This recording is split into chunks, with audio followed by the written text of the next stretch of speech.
Bonjour chers auditeurs et spectateurs, bienvenue à tous sur la chaîne du Vénérable Apprenti.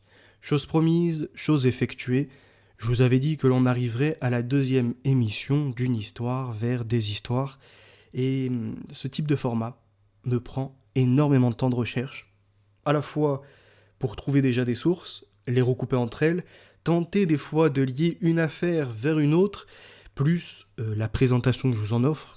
Il faut savoir que tout ça, ça prend énormément de temps de montage. Et enfin, eh bien, le vocal, la voix qui s'y ajoute pour vous proposer une maîtrise du sujet. Alors n'hésitez pas, vous, à trouver l'orientation pour me soutenir, soit par les pouces, juste en bas, ou bien l'espace des commentaires, afin d'exprimer votre opinion et ce que vous savez à peu près de ces sujets. Et pour les plus téméraires, les activistes, si je puis dire, au-dessus, là, vous avez l'URL ou encore la flèche en dessous pour partager tous les contenus. Merci pour ce soutien et ça permet d'encourager tout ce travail. Là, vous avez sous vos yeux un avant-goût de ce qui va advenir dans cette deuxième émission qui laissera rapidement place à la suivante, à la troisième partie. Il y a des gens qui déclarent avoir de super pouvoirs et d'autres même laissent entendre qu'en nous se cachent des facultés dont on n'a point connaissance jusqu'à maintenant. Comme dans Matrix, nous serions dans une matrice et on aurait des pouvoirs métapsychiques. Par exemple, certains déclarent qu'ils ont la psychokinésie, c'est-à-dire la faculté avec la pensée, de saisir l'énergie des objets, de tordre une cuillère, ou encore, pour les plus forts, maîtrisant cet art, de tordre des barres de fer ou d'autres métaux. Alors, imposteur ou réalité cachée par une certaine élite, et nous serions des X-Men avec la faculté de parler par, entre autres, la pensée, ou bien de tordre des objets par la pensée, et donc l'humain serait plus qu'un dieu sur Terre. Il y en a même qui osent déclarer qu'ils ont vécu 17 000 ans, et ayant le secret de transformer le plomb en or, sont capables de le faire dans une émission télévisée. Il faut savoir quelque chose d'intéressant sur ces affaires, c'est que certains se déclarent des alchimistes, donc dans un héritage où finalement, après l'analyse de toute l'humanité, des espèces végétales et animales, on s'est aperçu d'une dualité, mâle, femelle. Alors, il y a cette question de comment reproduire le géologique, ce qui vient de la Terre, la pierre. Est-ce que la pierre fonctionnerait finalement comme le végétal, l'animal et l'humain? Aurions-nous cette faculté de la reproduire et pourquoi pas même de la transformer? C'est toute la question. Et d'autres vont plutôt rentrer dans l'aspect de dénoncer les illusionnistes, vont en faire également des shows, des spectacles, du théâtre, afin de montrer qu'il y a de la technique. Sans forcément révéler tous les secrets, ils veulent prouver à des gens qu'il ne faut pas se laisser happer par toute croyance comme ça du jour au lendemain. Et nous retrouvons quelque chose de très intéressant. C'est que sur les réseaux sociaux, aujourd'hui, il y en a beaucoup qui déclarent avoir des facultés médiumniques. J'ai notamment soulevé le cas pour le pauvre petit Émile qui a disparu. Et on se trouve à avoir des influenceurs de l'Amérique, entre autres, et quelques Français, à aller sur le site pour dire « moi j'ai une vision ». De mon côté, je ressens. Ou encore, pire pour certains, le petit me parle. Oui, vous avez des gens qui jouent du malheur, de ces états émotionnels. À des époques différentes, on appelait ça, vous savez, des médiums ou encore des diseurs de bonne aventure.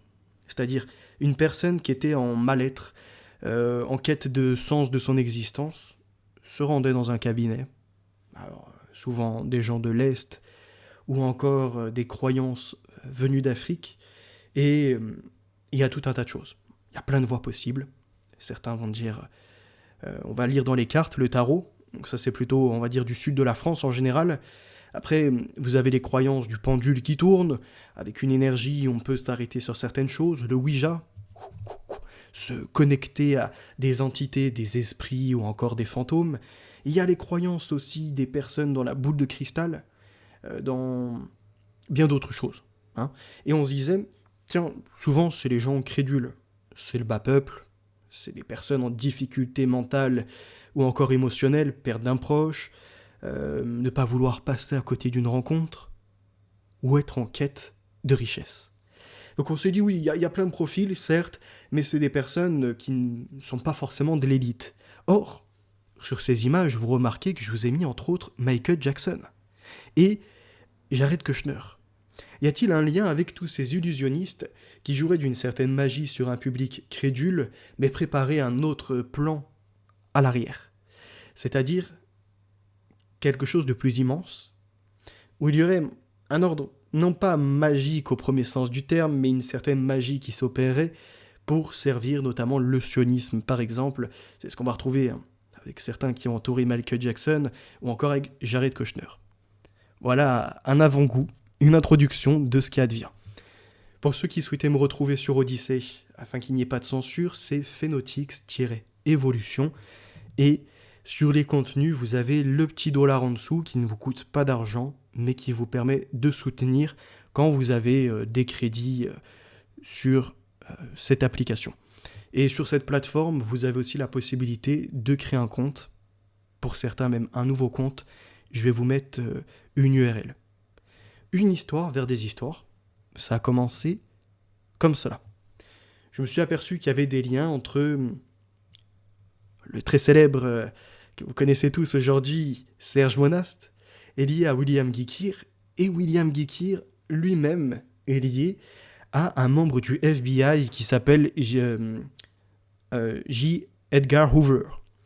Et là, je me suis dit, ah ouais, en fait, il y a quelque chose dans ces histoires. On nous vend certaines choses pour lutter contre des sociétés secrètes, en quête de magie, ou encore de tel pouvoir, ou de telle famille, afin en réalité d'y glisser, mais de façon très discrète, assez fine, une information contre le communisme, contre les gens de l'Est, pour finalement servir l'Empire américain, entre autres. Et dans Une histoire vers des histoires, je remontais également les différentes sectes qui se structurent, entre autres l'intervieweur, celui qui a rendu populaire dans une émission qui s'appelait sur l'ésotérique. J'ai plus son nom en tête, mais enfin c'était ésotérique quelque chose, je crois, expérimental ésotérique, présenté par Richard Glenn. Et quand j'ai cherché qui était le personnage, je me suis aperçu que lui avait monté sa petite structure, comment on pourrait dire ça, une secte où il abusait d'enfants. Et il a été condamné pour ça. Et Richard Glenn, et pas n'importe qui, quand j'ai poursuivi mes recherches, en dehors de ses abus sur les enfants, je me suis aperçu qu'il est également en connexion avec, entre autres, Roche Soccer de Top Secret, donc ceux qui diffusent la pensée, par exemple, des Illuminati, mais aussi des extraterrestres, de facultés, on va dire, cachées en l'homme. Et derrière, il y a une relation très intéressante que j'ai pu découvrir, c'est Richard Glenn, qui témoignait pour TF1, d'accord ? Comprenez bien les connexions. Pour TF1, un groupe français, sur l'affaire du dirigeant de l'ordre du Temple solaire qui avait créé, ni plus ni moins, un meurtre rituel, c'est-à-dire il avait travaillé à produire un suicide. D'accord ? On a l'impression qu'il y a certaines sectes qui veulent œuvrer à produire du suicide pour récupérer de l'énergie ou pour je ne sais quelle encore raison. Ils travaillent la faculté humaine.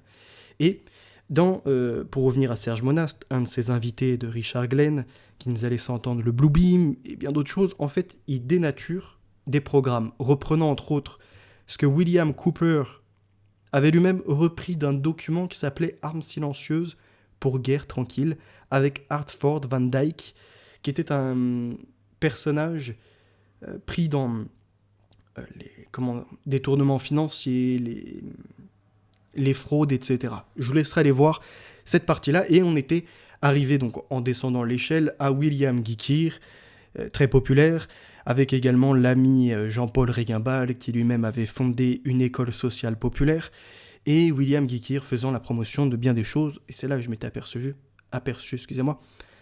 qu'il était en contact avec un dirigeant du FBI de l'époque, donc fabriquant la propagande. Et William Guikir, c'est celui qui a laissé entendre qu'il y avait une lettre annonçant en avance le communisme, reprenant les Illuminati, 3 guerres mondiales, 3 révolutions aussi, le sionisme, le fascisme, le nazisme et l'islam, et entre autres annonçant le nazisme avant qu'il existe. On a en fait une lettre qui se trouve dans Le Diable au XIXe siècle, du docteur Bataille, pseudonyme du fameux mystificateur Léo Taxil. Et en fait, la lettre officielle ne présente en rien les termes Troisième Guerre mondiale, ni même Illuminati, ni même communiste, ni même sioniste, ni même fasciste, ni même nazisme, ou encore islam. Mais dans les pions sur l'échiquier, un livre dont je vous reparlerai plus tard, parce qu'en fait, je me le suis procuré, dedans, il y a des choses comme des lettres de pigeons, soi-disant retrouvées dans l'affaire de Nathan de Rothschild avec l'Angleterre et les spéculations. Vous voyez à peu près les sources sur lesquelles on ne peut point s'appuyer. Et William Gicquer affirmait que la lettre se trouvait bien donc cataloguée au British Museum. Or, ce qui est catalogué, c'est la publication de Le Diable au XIXe siècle du docteur Bataille qui contient la lettre. Et le docteur Bataille, c'est en fait une lettre d'Léo Taxil, Gabriel Jognan-Pagès, et celui-ci, je suppose qu'il est vraiment franc-maçon. En fait, lui, publiquement, il a dit qu'il a été évincé, mis de côté, même interdit de loge, dès le premier degré. Or, quand on remonte son histoire, on voit qu'avant de créer des faux et usage de faux sur la maçonnerie, si je puis dire, sur le sionisme, le fascisme, etc., même si on a, comment dirais-je, et lui, il parle pas de nazisme à cette époque, mais il va quand même sortir des choses intéressantes. Il est devenu journaliste et républicain. Il fréquente les milieux anticléricaux de Marseille, tout en offrant ses services à la police pour dénoncer des républicains. Nous retrouvons un profil délateur, créateur de faux, useur de faux, et utilisant tout ce qu'il peut pour être contre l'Église. Finalement, la poursuite de ce que font les francs-maçons et d'autres groupes secrets, détruire l'Église. Et dans le livre d'ailleurs de René Bergeron, si je ne dis point de bêtises, lui-même disciple de William Gicquer, il disait, dans le corps mystique de l'Antéchrist, qu'à un certain moment, il y a des gens qui travaillent finalement à détruire la croyance dans l'Église et vont tout faire pour la salir. Alors, soit établir au niveau des églises des structures dans la pierre qui vont dire « mais là, c'est dégueulasse, il y a des choses immondes », ou bien encore joindre des fausses croyances dans l'Église, ouvrir au nom du progrès aux homosexuels, à tout ce que vous voulez, et introduire des personnes dont on ne connaît pas forcément le profil. Eux, rentrant dans l'église, vont faire des actes pédocriminels, salir l'église, ou pour d'autres, inventer des agressions. On a tout un tas de choses qui mènent finalement à ce qui était écrit dans le corps mystique de l'Antéchrist. Il arrivera un moment où on ne pourra même plus dire que l'on est chrétien, puisque ça nous vaudra toutes les critiques de toutes parts. Ah, mais tu adhères à cette religion qui a protégé des pédocriminels. Ah, mais tu es dans un dogme où on regarde sur les églises, il y est taillé des fausses croyances, etc. Tout a été travaillé en finesse, dans le moindre détail, pour faire tomber l'église. Et on apprend que Léo Taxil quitte Marseille pour des raisons obscures et fait un bref séjour en Suisse avant de rejoindre Paris. À partir de 1875, il s'engage dans la lutte anticléricale, fondant la librairie anticléricale, puis des journaux comme La République anticléricale, et adopte le pseudonyme de Léo Taxil, Léo pour Léonidas, le prénom d'un aïeul maternel, et Taxil en référence à un seigneur hindou, Taxilès, allié d'Alexandre le Grand. Se réclamant dans ses écrits de Voltaire, il tourne en dérision l'enseignement du dogme et de la morale catholique, de ceux qu'il appelle les calotins, et accuse le clergé de tous les vices et de toutes les turpitudes à connotation sexuelle, en premier lieu Monseigneur Dupanloup.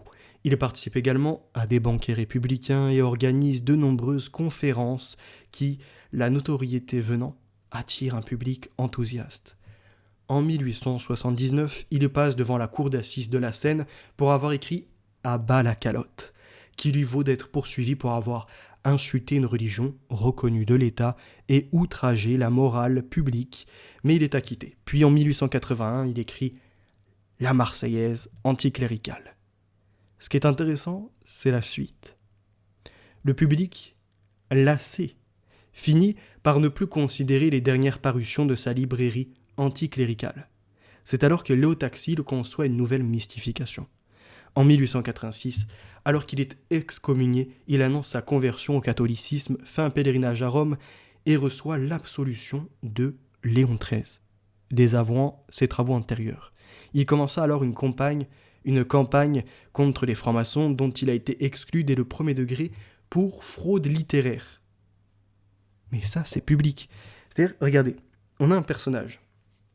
Pouf, il sort comme ça, il produit une librairie, il fait des attaques de toutes parts contre l'Église, et étrangement, l'Église, par Léon XIII, va le rencontrer. Pourquoi ? Et va lui demander ses services après, pour créer du faux. Je veux dire, à quel moment dans l'Église il est permis normalement de créer des faux renseignements, des déclarations mauvaises, même inventées sur quelqu'un ? C'est pas permis dans la Bible. Pourquoi Léon XIII ferait appel à lui ? Et là, on nous dit en plus qu'il a soi-disant été exclu du premier degré de la franc-maçonnerie pour fraude littéraire. Mais qu'est-ce que l'on en sait véritablement ? Selon ses dires, il faisait partie de la loge Le Temple des Amis de l'Honneur français. Dès lors, il se lance dans une violente carrière antimaçonnique et publie des ouvrages exactement dans la même veine que ses précédents anticléricaux, mais dirigés cette fois contre les francs-maçons qui sont à leur tour accusés des pires déviances sexuelles. En 1887, il est reçu en audience par le pape Léon XIII, grâce à l'intercession du nonce apostolique en France, Monseigneur Rotelli. Le pape blâme à cette occasion l'évêque de Charleston pour avoir dénoncé les confessions antimaçonniques comme une fraude. En 1892, Taxil commence à publier un journal, La France chrétienne antimaçonnique. Voyez ou pas l'aspect d'un infiltré maçonnique, peut-être, je dis bien, anticlérical, faisant patte blanche, si je puis dire, pour être recruté. Comme par hasard, il arrive à voir le pape Léon XIII qui le gracie et en plus se retourne contre des évêques qui dénoncent la création de faux. Vous sentez pas l'arnaque là ? Et aujourd'hui, des décennies plus tard, on nous dira, comme pour les protocoles des sages de Sion, que c'est une totale invention. C'est-à-dire, c'est issu de la tête de personnages en dehors des sectes, des groupuscules de la maçonnerie, des templiers, des alchimistes, etc., et que tout ceci n'est qu'une vaste conspiration contre les pauvres francs-maçons. Je trouve ça assez étrange, vous voyez. Et en 1858, le Canadien William Gicquer publia un livre nommé Pawns in the Game, des pions sur l'échiquier, dans lequel il affirme qu'au British Museum de Londres est cataloguée une lettre de Albert Pike à Giuseppe Mazzini, puisque la lettre est censée être d'Albert Pike, un haut initié de la franc-maçonnerie, 33e degré, et dans des mouvements de magie occulte. Donc datée cette lettre du 15 août 1871, dans laquelle Albert Pike aurait expliqué le but des 3 guerres mondiales dans des termes étonnants pour un écrit de 1871. Cet ouvrage reste aujourd'hui encore sujet de controverse puisqu'il est défendu par certains sites conspirationnistes, alors qu'il est critiqué par certains sites maçonniques, tandis que la British Library dément avoir jamais détenu une telle lettre. Dans Des pions sur l'échiquier, William Gicquer affirmait que la lettre se trouvait cataloguée donc au British Museum. Or, ce qui est vraiment catalogué, comme on l'a vu, c'est la publication Le diable au XIXe siècle du docteur Bataille de Léon Taxil. Quoi de mieux pour une attaque anticatholique que de produire un faux, si je puis dire, avec quelques informations de vrai dedans, afin de laisser entendre qu'ils sont calomniés, attaqués de toutes parts sur aucune raison, puisqu'à la base même de ces attaques se trouve Léon Taxil, un fraudeur, et pour les protocoles des sages de Sion, une copie du discours de Machiavel et de Montesquieu, Dialogue aux enfers. Magnifique. Comme ça, ni franc-maçonnerie, ni groupe secret, ni sioniste, avant l'heure si je puis dire, parce que tout juif est un sioniste en lui. C'est juste que il y a la distinction entre le juif avec ses rabbis, ses patrons, si je puis dire, ses enseignants, ses maîtres, lui expliquant que ça sera Dieu qui fera le plan, et l'autre branche, qui se revendique des fois d'une judéité alors qu'elle n'en a rien, si je puis dire, et veut tout orchestrer par la main de l'homme, entre autres de la famille James Rothschild, des accords, de 1917, mince, j'ai perdu son nom parce que j'étais sur le redécoupage entre Descartes, etc. Mais vous voyez de quoi je parle. En plus, j'en ai parlé longuement sur celui-ci. Ça va me revenir après. Mais quoi de mieux pour ne pas être attaqué que de mettre un paravent avec des personnes les ayant calomniés, si je puis dire. Mais alors, que peut bien dire la lettre d'Albert Pike ? On a un extrait, tel qu'on le retrouve dans Le Diable au XIXe siècle, cité par William Gicquer, le cardinal Rodriguez et l'auteur de The Cause of World Unrest, qui est celui-ci. Je cite. « Nous déchaînerons les révolutionnaires nihilistes et athées, et nous provoquerons un formidable cataclysme social qui montrera bien aux nations, et dans toute son horreur, l'effet de l'incroyance absolue, mère de la sauvagerie et du plus sanglant désordre. Alors, partout, les citoyens, obligés de se défendre contre la minorité folle des révoltés, extermineront ces destructeurs de la civilisation et les innombrables désabusés de l'adonaïsme, dont l'âme déiste sera jusqu'à ce moment restée sans boussole, ayant soif d'idéal, mais ne sachant à quel dieu décerner leur hommage, recevront la vraie lumière, par la manifestation universelle de la pure doctrine luciférienne rendue enfin publique, manifestation qui surgira du mouvement général de réaction, à la suite de l'écrasement de l'athéisme et de l'adonaïsme, christianisme, tous deux vers le même temps vaincus et exterminés. » Fin de citation. C'est vraiment le programme du communisme. On supprime la croyance en Dieu, et à la Lénine, à la Staline, allez-y, massacrez-les. On a pu observer dans le corps mystique de l'Antéchrist le nombre de chrétiens massacrés, et il parle bien d'effacer le christianisme, tout comme l'athéisme. Finalement, des années plus tard, c'est ce que l'on retrouve porté par le plan Kalergi. Je vous invite, pour les intéressés, à trouver l'émission sur Odyssée, puisque YouTube ne l'accepte pas du tout. Je fais quasiment que de la lecture du document officiel et d'un livre de Richard Koudenov-Kalergi de 1925, Idéalisme pratique, si ça vous intéresse, autrement, pour vous le procurer. Et dans Idéalisme pratique, dès le début, il met en confrontation christianisme et socialisme. Et le socialisme, il ne lui laisse pas la nature ni Dieu ni maître. C'est pas le socialisme à la Marx. C'est un autre, un aboutissement plus profond. Le christianisme, lui, est remplacé. Finalement, il examine une dynastie de sang, comme si les chrétiens n'avaient pas cette force d'esprit et que les rois des époques précédentes étaient tous corrompus et seulement dans des pouvoirs de famille ils règnent plus. Et en revanche, il laisse la dynastie de l'esprit aux juifs. Oui, il laisse entendre que c'est pas les seuls, mais le socialisme serait dominé par eux. La lettre d'Albert Pike laisse entendre exactement ça. Des groupes qui se structurent contre le catholicisme, ayant pour ambition de le renverser, mais en même temps se protégeant. C'est-à-dire, on révèle un peu au public, on va créer des adorateurs, des administrateurs de ce projet, du luciférien, donc côté luciférien de l'illuminisme. Produire la lumière en l'homme, l'initier, le rendre pourquoi pas comme son Dieu, si je puis dire, et se protéger avec des lots taxils, des William Gicquer et d'autres, pour mélanger le vrai et le faux. Eh bien, le plan Kalergi, c'est exactement ce qu'on observe. Ça, c'était pour la première partie, faire suite à William Gicquer. Il y a maintenant quelques jours de ça, le dimanche 16 février 2025, j'ai été invité chez Veritas Globalis, un Belge que j'apprécie, avec qui j'échange beaucoup, et en autre invité, il y avait Documents rares et inédits, Mes lectures et Frater 7.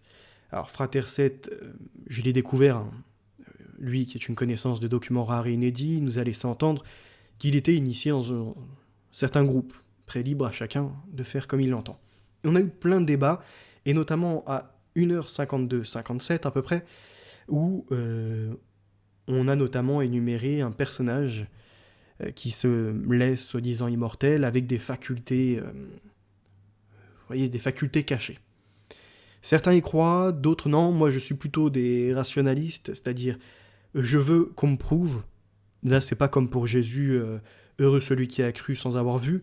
Si tu me parles de pouvoir de communiquer par la pensée, de potentiel pour lire l'avenir, ou encore de d'autres facultés, mais au moins essaye de les prouver. Et donc après avec Daery, on a eu un échange hyper enrichissant, je pense pour lui comme pour moi, puisque ça nous met chacun à l'épreuve de nos croyances. Et de ma part, je voulais vraiment beaucoup mêler l'histoire de la psychologie de Pinella Damasio, entre autres, hein, puisque je suis sur cette lecture en ce moment, mais aussi revenir sur un contenu que j'avais fait en 2020, La jeunesse du contrôle par les sciences cognitives. En fait, le NBIC, du transhumanisme, relève vraiment du dernier point. Le dernier redevient premier, si je puis dire. Les sciences cognitives, c'est à la base de tout. C'est étudier la conscience, le subconscient. L'humain, comment on peut l'influencer par des paroles, rentrer dans sa tête, le soigner aussi, et les différents niveaux entre l'automatisme et des réactions plus profondes. Voire même, pourquoi pas, la méditation et ce genre de choses. Sauf que derrière, ça a conduit plein d'expériences. Le mentalisme, les William Wundt, le programme MK Ultra, il est sous développement. Et dans les sous-programmes de Mind Control que l'on trouve aux États-Unis, il y avait du recrutement de personnes, soi-disant, qui pouvaient ressentir les crimes, détecter même les travaux, c'est-à-dire à distance, dans un laboratoire d'un spécialiste, je sais pas, qui travaille sur de la chimie ou sur un programme nucléaire. Et donc de voir des stratégies, de les obtenir pour les Américains. Bon, c'est une vaste fumisterie, hein. Mais on est dans des périodes où Américains et Russes, entre autres, s'affrontent, hein, notamment même la guerre froide, enfin même si le MK Ultra, je pense, ça précède un peu, mais on est vraiment dans ces schémas-là où on doit laisser entendre qu'on a un plan d'avance sur l'autre, et on pourra même faire abdiquer par la privation sensorielle, par la stratégie du choc et par d'autres travaux encore, l'adversaire.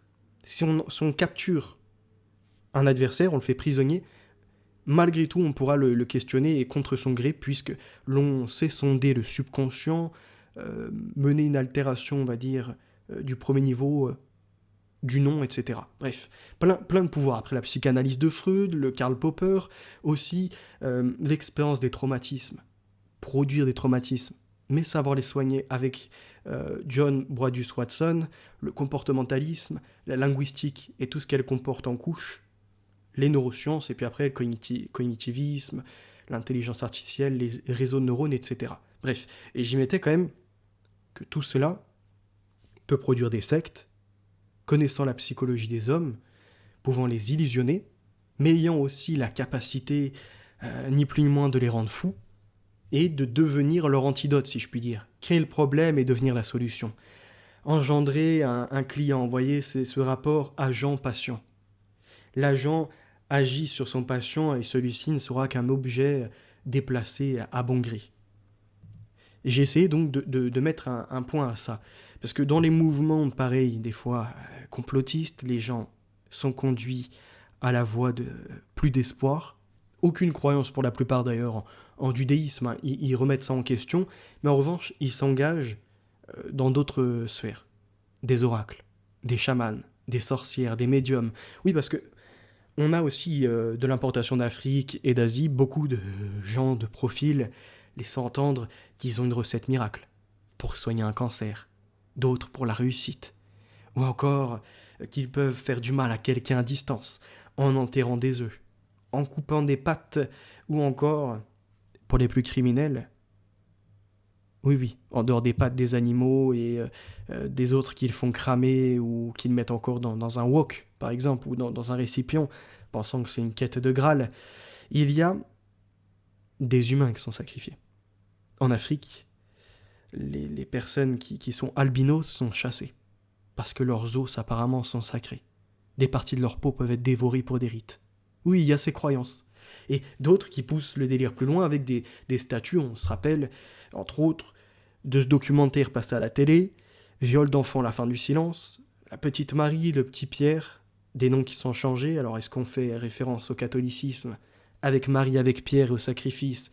Je ne sais pas s'il y avait cette symbolique-là, mais dans ce reportage, vous voyez des croix vaudou qui sont utilisées, des gamins qui expliquent qu'il y a du cannibalisme, donc c'est-à-dire d'autres croyances ésotériques, mais vraiment là, c'est des plus abominables de l'humanité, et des enfants abusés, pour produire en eux je sais pas, un trauma ou bien le développement d'une réception d'énergie, je ne sais quoi, et entre autres, des gamins qui expliquaient qu'on leur mettait un pendentif devant eux, ou encore on leur faisait voir un objet et il y avait des mouvements finalement. Ouais, ils étaient illusionnés. Il y a même, enfin dans l'expérience, enfin dans le documentaire, il parle d'hypnose. Mais l'hypnose, c'est exactement ce que vous retrouvez dans tous ces schémas-là. Et l'hypnose relève finalement des sciences cognitives.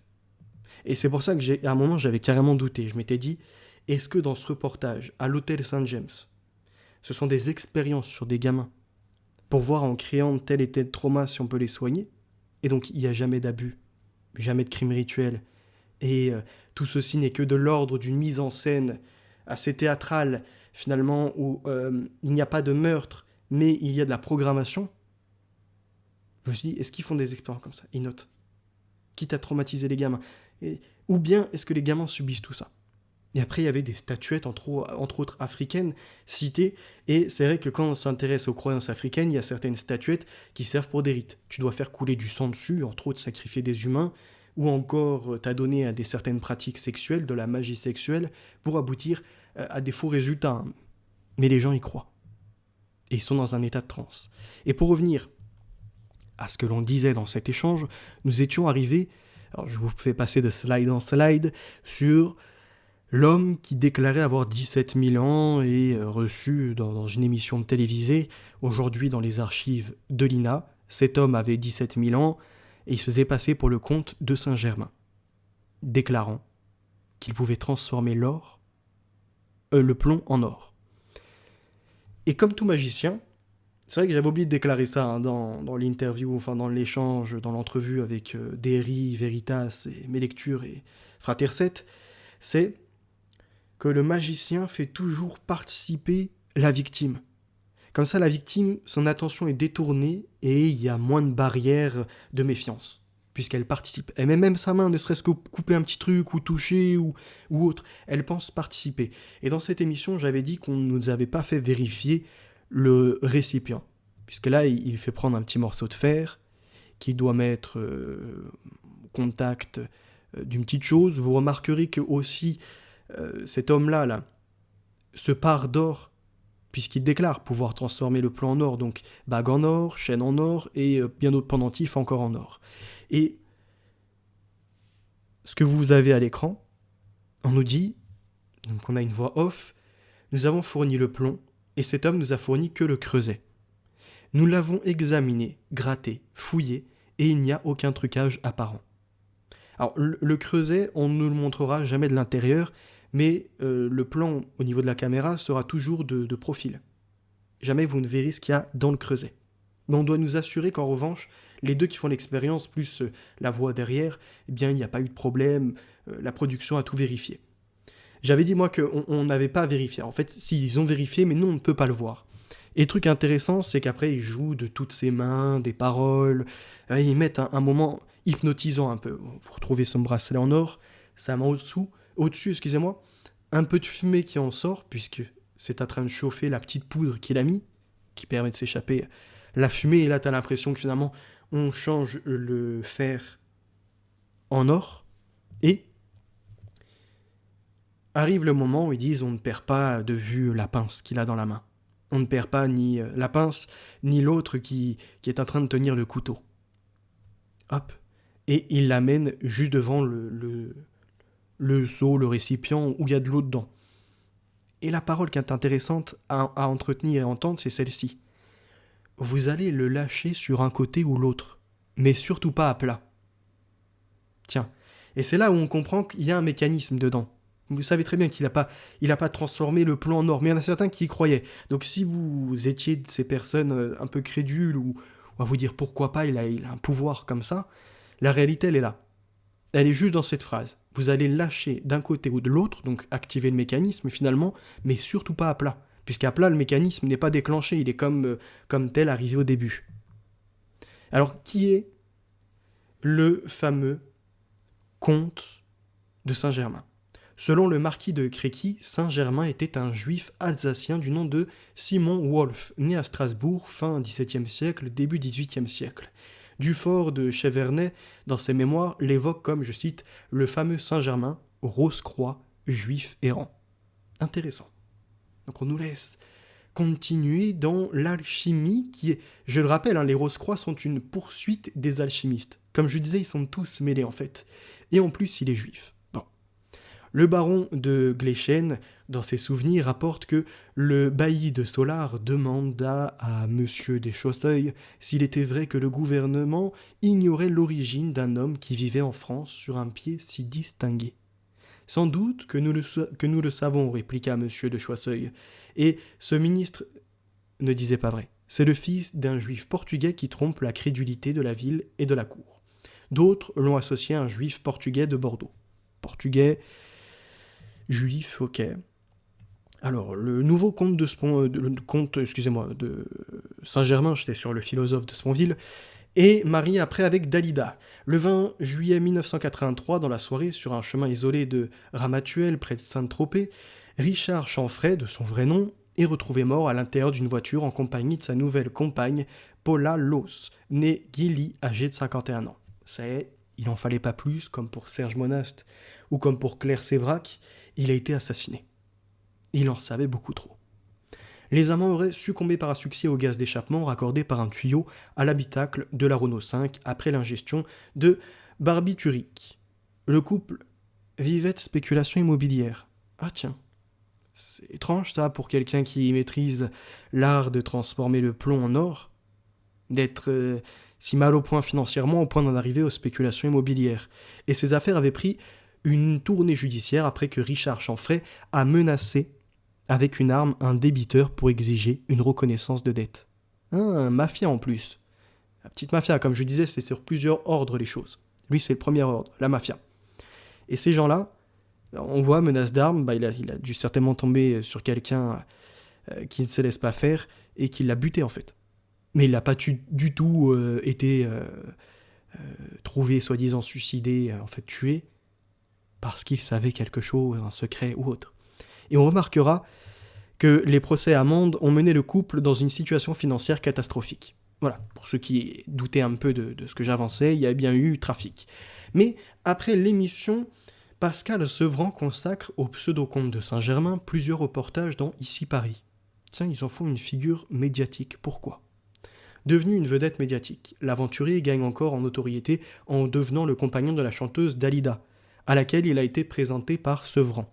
La légende veut que le comte, donc dans un ordre rituel peut-être, soit arrivé chez elle le 21 octobre 1972, vêtu d'une cape noire et d'une chemise à jabot. À cette époque, Dalida est dépressive. Les suicides de Luigi Tenco et de Lucien Maurice, ainsi que le décès de sa mère, l'ont fragilisé. Vous allez voir quand même qu'il est étrange le rapport entre certains chanteurs, chanteuses, artistes, et le monde de ces arnaqueurs, laissant entendre qu'ils ont des facultés divines, si je puis dire. Leur liaison dure 9 ans. Jusqu'en 1981, il est aussi son secrétaire et son chauffeur. Pascal Sevran consacre en 1973 à l'immortel un livre intitulé Le Comte de Saint-Germain. Donc Pascal Sevran, on va voir qui il est après, présentateur télé entre autres, et il va produire un livre, mais c'est un faux. Tu vois, aujourd'hui, il avoue par la suite qu'il s'agissait d'un ouvrage bidon. Mais pendant un certain temps, il a donné du crédit à cet imposteur, et dans le public, notamment français, laissait entendre qu'il y avait un alchimiste qui était là. Dalida ne se fait pas d'illusions sur la mythomanie de Richard Chanfray, qui vit à ses crochets, pour quelqu'un, encore une fois, qui transforme le plomb en or, je sais que je me répète, mais il vit au crochet, il fait des spéculations financières, il menace les gens avec des armes, bref, mais dont elle apprécie la folie douce. Outre sa personnalité haute en couleur, le comte de Saint-Germain se fait également remarquer par son côté fantasque, mégalomane et caractériel. Pascal Sevran témoigne par la suite qu'avec lui, 2 dîners sur 3 tournaient au drame. Donc ils étaient proches, ils dînaient souvent ensemble. Alors qui est Pascal Sevran ? En fait, c'est Jean-Claude Jouot, dit Pascal Sevran. Toujours cette renaissance à moitié de prendre un nouveau nom. Au début des années 1960, il fréquente avec assiduité l'émission télévisée du Petit Conservatoire de Mireille Mathieu, où il apprend l'art du spectacle. Il est alors garçon-coiffeur, le mari de Mireille Mathieu. L'écrivain philosophe Emmanuel Berle le prend sous son aile et guide son parcours intellectuel, le présentant au tout Paris ce qu'il relate dans son livre « Tous les bonheurs sont provisoires ». Alors, qui est Emmanuel Berl? Commence à remonter là, comte de Sponville, arnaqueur, mais lié à Jean-Claude Jouot, dit Pascal Sevran, présentateur télé, qui en fait tout un éloge, et on arrive à Mireille Mathieu et Emmanuel Berl, tout ce beau petit monde, issu d'une famille de la haute bourgeoisie juive parisienne. Ok. Originaire d'Alsace, côté paternel, grand-père fondateur et propriétaire d'une entreprise de fabrication de lits et de meubles en fer cuir, père directeur, et de Suisse côté maternel, langue, horlogerie, au Locle, apparenté au Bergson et au Proust, ainsi que l'écrivain Monique Lang et Henri Franck. Bon, je vais pas creuser sur tout le monde, j'ai pas le temps, mais intéressant. Je tombe sur ça. Il fréquente les surréalistes. Se lie avec Louis Aragon, Gaston Bergerie et Pierre Drieux, La Rochelle, son ancien condisciple du lycée Carnot. Nouveau, j'ai pas eu le temps de regarder tous les autres personnages. En 1924, André Breton le définit dans le premier manifeste du surréalisme comme un automatisme psychique pur par lequel on se propose d'exprimer soit verbalement, soit par écrit, soit de toute autre manière le fonctionnement réel de la pensée. Dictée de la pensée en l'absence de tout contrôle exercé par la raison, en dehors de toute préoccupation esthétique ou morale. Nous sommes sur des personnages qui jouent de l'esprit, de la dictée de la pensée, de l'automatisme psychique. Et surtout, durant les années 30, il entre en politique aux côtés des radicaux. Après avoir travaillé à l'hebdomadaire Monde, il lance en 1932 l'hebdomadaire Marianne, qui est, jusqu'à l'apparition de Vendredi en 1935, le principal hebdomadaire de gauche. Ok, je comprends un peu mieux. Donc finalement, ces surréalistes, illusionnistes, qui travaillent beaucoup la psyché des gens, façonnent des fausses croyances, des petites sectes pour mieux manipuler, sont la gauche. Le socialisme pur, si je puis dire, celui qui se revendiquerait certainement de Richard Koudenov-Kalergi, et lance donc l'hebdomadaire Marianne. Il y défend une ligne favorable au Front populaire, mais son pacifisme intransigeant et son égal refus des totalitarismes fascistes et communistes l'incitent à adopter des positions hétérodoxes et à marquer sa curiosité, sinon toujours sa sympathie pour le néo-socialisme. Il heurte la gauche car il est d'avis de doter la France d'une grande et forte armée. Je suis pour la force et contre la violence, dit-il.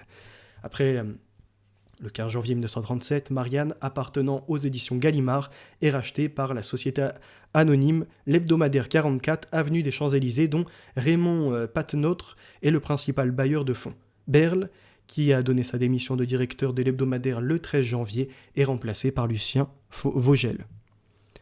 Dans les années d'avant-guerre, ce personnage-là dont on vient de parler, c'est-à-dire ni plus ni moins que Emmanuel Berl, que vous avez en photographie, que peut-il bien nous dire? Dans les années d'avant-guerre, il manifeste paradoxalement un antisémitisme virulent. Mais je croyais que les antisémites, c'était les gens de droite. On m'aurait trompé. On m'aurait encore illusionné, tiens. En fait, ce sont bien les socialistes, la gauche, qui est des plus antisémites, mais pas avec n'importe quel sémite, si je puis dire. Il écrit ainsi, écoutez bien, je cite, « Les nations modernes octroient la nationalité avec trop de générosité. » Estimant par ailleurs que, sur 16 millions de juifs disséminés dans le monde, je le cite, plus de 3/4 juifs russes, algériens, etc., appartiennent à une classe de serfs arriérés et condamnés par l'évolution, et ne voyant d'avenir que pour une minorité de juifs évolués. Putain, avant-guerre, J'ai comme l'impression que ces gens ont travaillé à la venue dans un premier temps de certains et à l'effacement de bon nombre. Non, pas vous? Finalement, aux réfractaires, ceux qui peuvent vivre dans plusieurs peuples différents et qui n'appellent pas du tout à un retour à Sion par la main de l'homme, trop tempérés, modestes, ils ne sont pas utiles à la cause. Alors on va voir, est-ce que ces illusionnistes sont peut-être tous dans cet ordre sioniste ou pas? Il poursuit ses études, donc là on a un autre personnage, jusqu'à l'école normale d'instituteur et l'obtention d'une licence de psychologie expérimentale à la Sorbonne, où il suit les cours de Paul Fraisse. Hésitant entre la carrière artistique et l'enseignement, Eddie Barclay le pousse vers sa vocation. Eddie Barclay, c'est celui qui a produit entre autres Johnny Hallyday et bien d'autres, et Johnny nous laisse entendre que lui il communiquait avec les démons. Des liens, peut-être, en voulez-vous, en voilà. Durant ces temps, Gérard Majax présente à la télévision française des émissions qui le font alors connaître au grand public. Abracadabra, il y a un truc, passe-passe, magie surprise, la caverne d'Abracadabra et magie Majax. Alors, dénonçant les pratiques de certains imposteurs dans le milieu de la magie, mais en même temps promotionnant au travers de contenu l'idée de se laisser sublimer, waouh, époustouflé par certains tours. Gérard Majax a 25 ans, et il hésite entre l'enseignement et la magie. Comme nous l'avons vu, Edoui Barclay le prend sous sa coupe et l'incite à suivre la voie artistique. Il le présente à Johnny Stark, qui lui fait passer une audition publique au Palais des Festivals à Cannes lors du show de Mireille Mathieu. Intéressant, Mireille Mathieu, Emmanuel Berle, eux-mêmes en relation avec le présentateur télé Sevran, ayant promotionné le faux comte de Saint-Germain, à savoir Richard Chanfray. Et Gérard Majax est celui présenté comme luttant contre les imposteurs, alors qu'il était à l'époque dans l'émission Le Troisième Œil et lui-même n'a rien dit contre l'imposture de Richard Chanfray.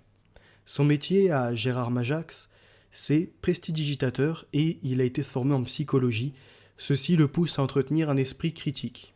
Il intervient alors régulièrement comme démystificateur au sein du mouvement sceptique contemporain et durant 15 ans, il lance ainsi un défi au paranormal, le défi zététique international. Je vous invite aussi à aller voir ce qu'est la zététique et son origine, qui le mène aux 4 coins du monde pour établir la vérité sur les croyances induites par certains gourous, charlatans et autres organisations sectaires. Il publie une 40aine de livres sur la prestidigitation et la zététique. En 1971 et 1972, Gérard Majax participe sur la première chaîne de l'ORTF à une émission télévisée consacrée au paranormal, le Troisième Œil, où il est souvent amené à participer à des expériences et à démasquer des charlatans. La question qui se pose alors, c'est pourquoi on dénonce-t-il certains et fait profil bas sur d'autres ?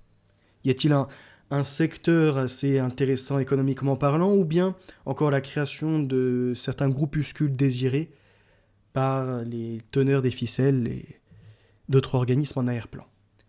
Elina, on est 5 ans après, en 1977, et à nouveau, on a quelqu'un qui fait de la psychokinésie apparemment, c'est-à-dire tordre des barres ou du matériel avec la pensée, même des matériaux devrais-je dire, et tout ça est promis avec Maître Robert Sauchard, huissier de justice. Ce qui est intéressant, c'est de voir que les émissions télévisées ont toujours utilisé des maîtres, des huissiers de justice, pour, par exemple, ceux qui votaient à la télé pour élire tel candidat dans une télé-réalité, ou encore dans des combats artistiques, vous savez, dans du chant, ou dans d'autres représentations. On a toujours laissé entendre que le public avait finalement la vraie directive. Et en fait, il y en a certains qui ont ouvert leur bouche un peu plus tard. Je pense notamment à Benjamin Castaldi. C'est pas une référence en la matière, mais Benjamin Castaldi avait quand même fait comprendre que ces histoires d'huissiers, tout ça, c'était de la grande merde. En fait, quand ils avaient décidé dans l'industrie musicale, ou dans une autre industrie quelconque, qu'il fallait placer un personnage plus qu'un autre, on s'en fout du public. Parce qu'il y en a un qui sera plus manipulable, ou qui fait partie d'une secte, qui est un illusionniste, ou peu importe. Les huissiers de justice sont une vaste mascarade, et ce maître Robert Sauchard devrait normalement payer le prix pour ce qu'il a fait, puisqu'il a dit, à l'époque, j'ai testé 12 barreaux, dont j'ai pu vérifier la résistance. Alors déjà, face à lui, je doute qu'il y ait 12 barreaux, premièrement. Pourquoi ce nombre ? Je ne sais pas. Et on a un illusionniste qui s'appelle Ranky. Pareil, sur le plateau télévisé, il dit « Ben moi, j'ai fait exactement la même chose. J'ai essayé de plier ces 12 barreaux. » Ranky nous écrira et nous dira notamment plus tard « Tout ce qui est scientifique n'est pas nécessairement vrai. Tout ce qui est paranormal n'est pas nécessairement faux. » Bon. Ranky, illusionniste, professionnel qui défend le paranormal, lutte avec le comité d'expertise et d'expérimentation des phénomènes paranormaux qu'il a créé en 1976. Depuis plus de 30 années contre l'obscurantisme en s'appuyant sur la rigueur scientifique. Ah, c'est intéressant. Après le Majax, on a le Ranki, illusionniste aussi, que l'on nous vend pour sûreté, afin de voir qui ment et qui n'est pas un imposteur. Mais ce qui est encore plus intéressant, c'est de voir qui ils vont recevoir. On la voit se plier. Alors on nous promet que la barre n'a pas été trafiquée, qu'ils ont passé 1 heure avec lui, et à un moment, il s'est senti possesseur d'une énergie et avec une certaine faculté, pas n'importe laquelle. Les journalistes lui posent la question. Que ressentez-vous au moment où vous faites l'expérience ? Et il va répondre, alors, il y a une imagerie mentale très particulière qui projette la barre déjà déformée, alors qu'elle n'y est pas encore réellement. Donc, il y aura un pouvoir psychique de prendre un objet et de le visualiser déformé et de travailler la matière avec cette énergie pour pouvoir, ne serait-ce que par la pensée, déformer la chose. En fait, comme dans Matrix, en 1999. Peut-être que les Wachowski sont inspirés de cette idée-là en question, tordre la cuillère comme les expériences de psychokinèse. Donc, on a l'expérience, on l'a vu, du comte de Saint-Germain, de ce personnage dont je vais vous retrouver le nom après, et d'autres qui interviennent pareil en démystificateur, Jean Dierkens, avec Parascience. Vous avez aussi tordu les métaux comme Geller, donc on va parler après de Uri Geller, qui il est, Jean-Pierre Girard, etc. Donc celui-là là, que vous avez à l'écran, c'est Jean-Pierre Girard, et qui permettent finalement un dynamisme, une croyance du public en ces conditions-là. Jean Dierkens.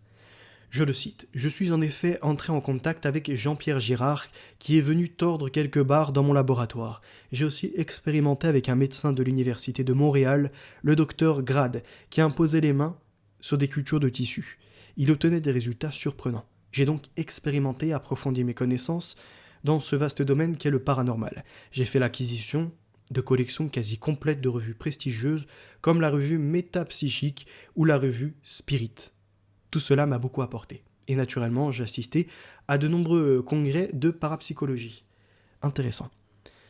Finalement, ces gens vendent des formations, des livres, des revues, et repropagent le mouvement entre autres spiritiste qui avait disparu à un certain moment, nous provenant de l'Amérique. En ce qui concerne la torsion des métaux, il poursuit. J'avais laissé cet exercice de côté après les expériences que j'avais faites avec Girard. Et puis un jour, alors que ma femme et moi assistions aux États-Unis à un congrès consacré aux états modifiés de conscience, nous avons rencontré quelqu'un qui expliquait que tout un chacun est parfaitement capable de le faire. C'est le discours où vous êtes un super-héros, capable de le faire. Christine et moi avons tenté l'expérience. C'est comme cela que nous avons tordu une dizaine de fourchettes en moins de 3/4 d'heure. Et après, dans l'article, ils vous mettent des photos de fourchettes tordues sur elles-mêmes, recroquevillées ou de cuillères d'un côté, pliées un autre, etc. Nous pratiquons une technique de concentration orientale. Nous tenions la fourchette dans la main. Au bout d'un moment, nous sentions que l'énergie passait. Celui qui nous avait enseigné la méthode nous avait appris qu'à ce moment-là, il fallait crier « Berg !» ou « Berg !» je ne sais pas comment on le prononce. Je ne sais si ce cri a une importance. Ce qui est sûr, c'est qu'il y avait une sorte de décharge d'énergie pendant une fraction de seconde, parfois 1 ou 2. Le métal devient tout mou et nous pouvions en faire ce que nous voulions. Et puis le métal reprenait très vite sa solidité. Cela ne peut pas être un truc, une astuce de prestidigitateur. Cela se fait juste devant le pouce et ça ne dure que le temps très bref de la concentration. La première fois, sous l'effet de la surprise, nous avions stoppé le phénomène quasi instantanément. Qui nous laisse entendre qu'ils ont été surpris. Eux-mêmes ne pensaient pas obtenir ce don-là, de pouvoir gérer l'énergie et de transformer le dur en matière flexible et puis que ça redevienne dur. Sauf que le problème, c'est que Jean Dierkens, comme les autres, ils n'ont jamais d'expérience filmée, on va dire avec des personnes lambda en public, etc. C'est que de l'arnaque. Parmi les critiques de Jean-Pierre Girard, on retrouve les revues New Scientist, La Recherche, ainsi que le prestidigitateur James Randi. Il formule des critiques très claires et considère que Jean-Pierre Girard n'a jamais réussi à produire des résultats convaincants en conditions contrôlées. En 1976, il entend un procès à un journaliste médical, Jean-Pascal Huvet, l'accusant d'avoir écrit un article diffamatoire dans lequel ce dernier expliquait qu'il connaissait bien Girard, mais que tout ce qui lui avait été montré était truqué, de l'aveu même de Girard. Bon, il lui intente un procès, et finalement il ne veut pas y donner suite, Il attend longuement, ce qui aurait pu constituer un intéressant procès tourne à court puisque Girard laissa passer le délai de prescription. Par jugement du 1er juin de 1977, le tribunal de grande instance de Paris attribua à Jean-Pierre Girard les frais de procédure. En 1991, dans une affaire pour laquelle il comparaît en compagnie de Guy Lux, devant le tribunal correctionnel de Grasse, il est condamné à 4 mois de prison avec sursis pour publicité mensongère. On retrouve ces arnaqueurs. Avec Guy Lux, il me semble que c'est quelqu'un qui était beaucoup présent à la télé, si je ne dis point de bêtises, et condamné donc pour publicité mensongère, lui-même, soi-disant, accusant les autres de diffamer. Revenons-en à Gérard Majax. Il se décrit comme quelqu'un qui refuse la compromission. Il s'oppose catégoriquement à la dérive de l'art magique vers les affabulations inquiétantes de la parapsychologie. D'un côté, l'illusionniste manipulateur, pouvant utiliser des objets trafiqués, s'amusant de ses mains, et psychologue aussi, jouant des mots, entrant dans le cerveau des personnes. De l'autre, le charlatan, hypnotiseur, fakir et autres tordeurs d'objets à distance qui utilisent les mêmes techniques, se targuent de pouvoirs supranormaux et abusent de la crédulité des gens dans une ambiance pseudo-scientifique, souvent malsaine et parfois très dangereuse quand il s'agit de donner de faux espoirs de guérison à des malades naïfs. Gérard Majax affronte et confond Uri Geller. Vous allez voir juste après de qui il s'agit, lors d'une émission de Philippe Bouvard et dans Droit de réponse de Michel Pollack, et écrit un livre que vous avez à l'écran, Le Grand Bluff, où il démontre les escrocs de la parapsychologie et il dévoile les mécanismes des tricheries de ceux qu'il n'hésite pas à qualifier d'escrocs. Uri Geller, né Georgi Geller le 20 décembre 1946 à Tel Aviv en Palestine mandataire, est un illusionniste et animateur de télévision israélien ayant prétendu pendant plusieurs années avoir des dons surnaturels avec faculté de psychokinésie et de télépathie, tordre les objets et lire dans les pensées. Né à Tel Aviv, comme on l'a vu, il est de parents juifs hongrois et autrichiens. Son père, Itzhak Geller, est sergent de l'armée et sa mère, Manzi Freud Manzi, serait une parente éloignée de Sigmund Freud. Intéressant. Sigmund Freud, dans sa famille on a Édouard Bernays, propagandiste, avec tout un tas de travaux récupérés par Hitler, ça faut pas trop le dévoiler. Et on retrouve dans ces mêmes lignées de manipulateurs, d'illusionnistes, de ce que vous voulez, Uri Geller.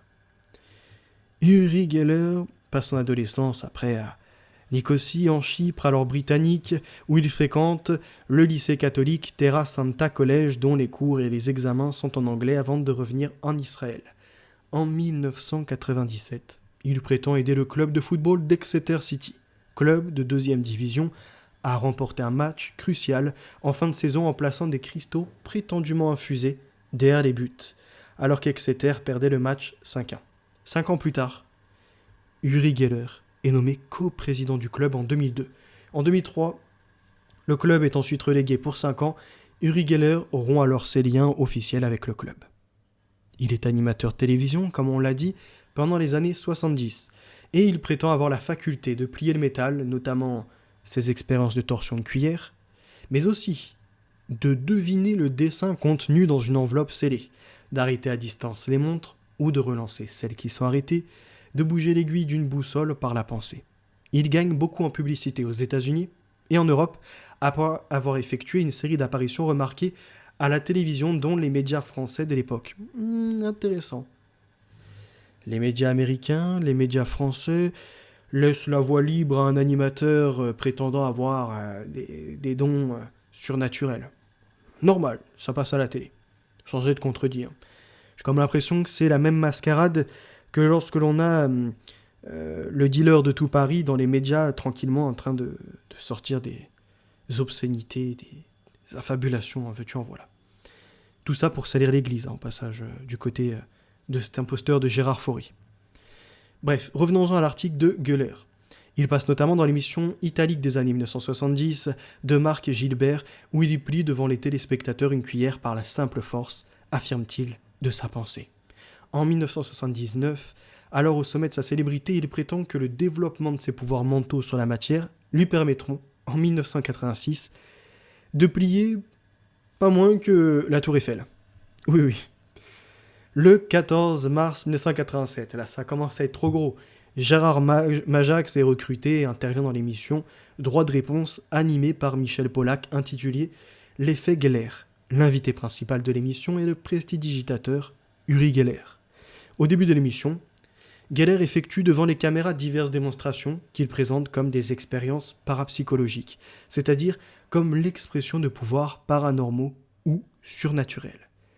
Gérard Majax, qui assiste à l'émission depuis les coulisses, apparaît ensuite sur le plateau et refait les démonstrations identiques à celles qu'Uri Geller venait d'accomplir. Il tord à 35 degrés un club de golf en métal, comme s'il s'agissait de caoutchouc alors que Michel Pollack le tenait dans sa main. Il fait tournoyer l'aiguille d'une boussole nettement plus vite qu'Uri Geller venait de le faire quelques minutes plus tôt.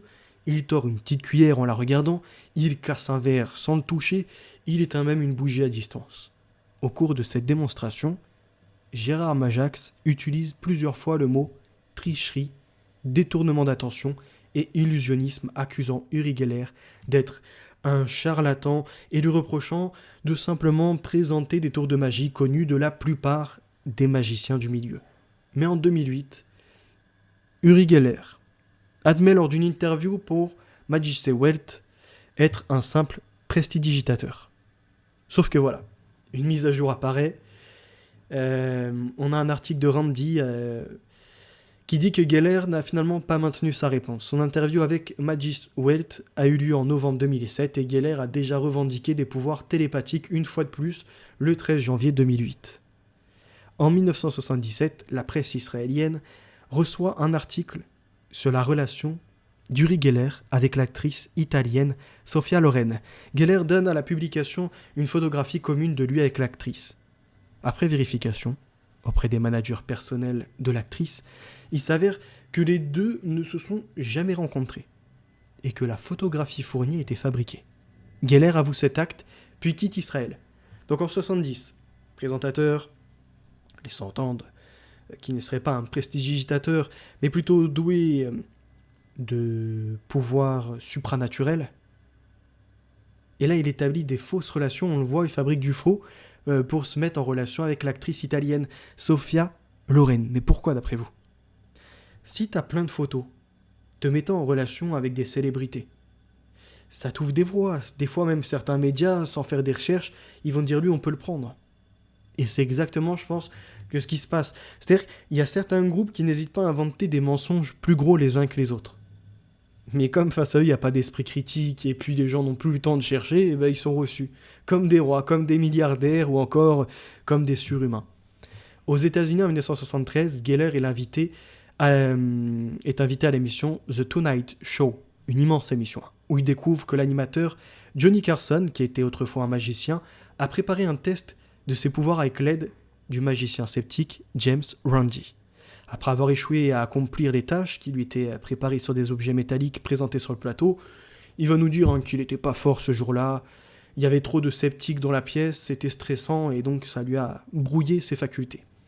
En 1993, Randi explique dans l'émission Secret of Mind Readers de la série télévisée Nova, je cite, « On m'a demandé d'empêcher la tricherie et les trucs. Je leur ai dit de fournir eux-mêmes les accessoires et de ne pas permettre à Geller ou à ses hommes de s'approcher d'eux. » Fin de citation. Un segment de l'incident est diffusé sur le réseau NBC dans l'émission Phenomenon. Ce clip de 2 minutes circule sur Internet depuis que James Randi a obtenu l'autorisation de NBC pour l'utiliser et que Carson a payé pour la transmission de la bande. Donc finalement, on comprend que si tu fournis ton propre matériel, il peut rien faire. En revanche, s'il apporte ses objets truqués, bah là, ouais, il paraît pour un haut magicien. En automne 2007, durant l'émission de TV Phenomenon, il est mis au défi pour $1 million par l'illusionniste Chris Angel de deviner le contenu d'une lettre. Ce que Uri Geller a été incapable de faire. La CIA avait aussi conservé des articles évoquant la manière dont Uri Geller pouvait tricher lors de ses spectacles. Et la CIA a quand même tenu à s'entretenir, à mettre sous expérimentation Uri Geller pendant 7 jours aux États-Unis. L'illusionniste canado-américain, qui dédia sa vie à mettre à mal les pseudosciences et autres phénomènes prétendus paranormaux, est décédé à l'âge de 92 ans, figure du scepticisme scientifique. Il laisse derrière lui un monde dans lequel douter est plus que jamais nécessaire. Vous avez en fait l'image, ni plus ni moins, de Randy, l'illusionniste. Uri Geller est également l'un des négociateurs pour l'interview télévisée de son ami Michael Jackson. Michael Jackson est à l'écran, vous le voyez, à Londres, notamment pour la promotion du livre d'Uri Geller. Et on va voir après qui y avait également avec eux. Donc le journaliste Martin Bashir, Living with Michael Jackson, mais plus tard, Michael Jackson aurait tenu une liste d'ennemis sur laquelle Geller figurait. Après la mort du roi de la pop, ITV diffuse une interview de Geller sur son association avec Jackson, intitulée My Friend Michael Jackson, Uri's Story, en juillet 2009. Oui, en fait, Uri Geller, quand vous le voyez à Londres avec Michael Jackson, en arrière-plan, quand vous prenez les vidéos et que vous faites les recherches, vous voyez qu'il y a également le rabbin Shmuley Boteach, d'accord ? Et j'ai trouvé notamment un autre de ses livres, passionnant dialogue entre un rabbin et un médium. C'est intéressant de voir que certains rabbis fomentent, je sais pas, créer comme ça des fausses croyances pour se moquer du peuple. Enfin, des autres, en tout cas, des goïs. Des goïms, si vous préférez. Non juifs. Dans cet exceptionnel échange de lettres, le rabbin Shmuley Boteach et Uri Geller abordent un nombre impressionnant de thèmes d'actualité concernant la spiritualité, la sexualité, la famille, la parapsychologie, les rapports hommes-femmes, les libertés, l'argent. Dans ce livre, l'un des rabbins les plus controversés de la planète et le médium le plus célèbre du monde mettent leurs âmes à nu et partagent leur sagesse.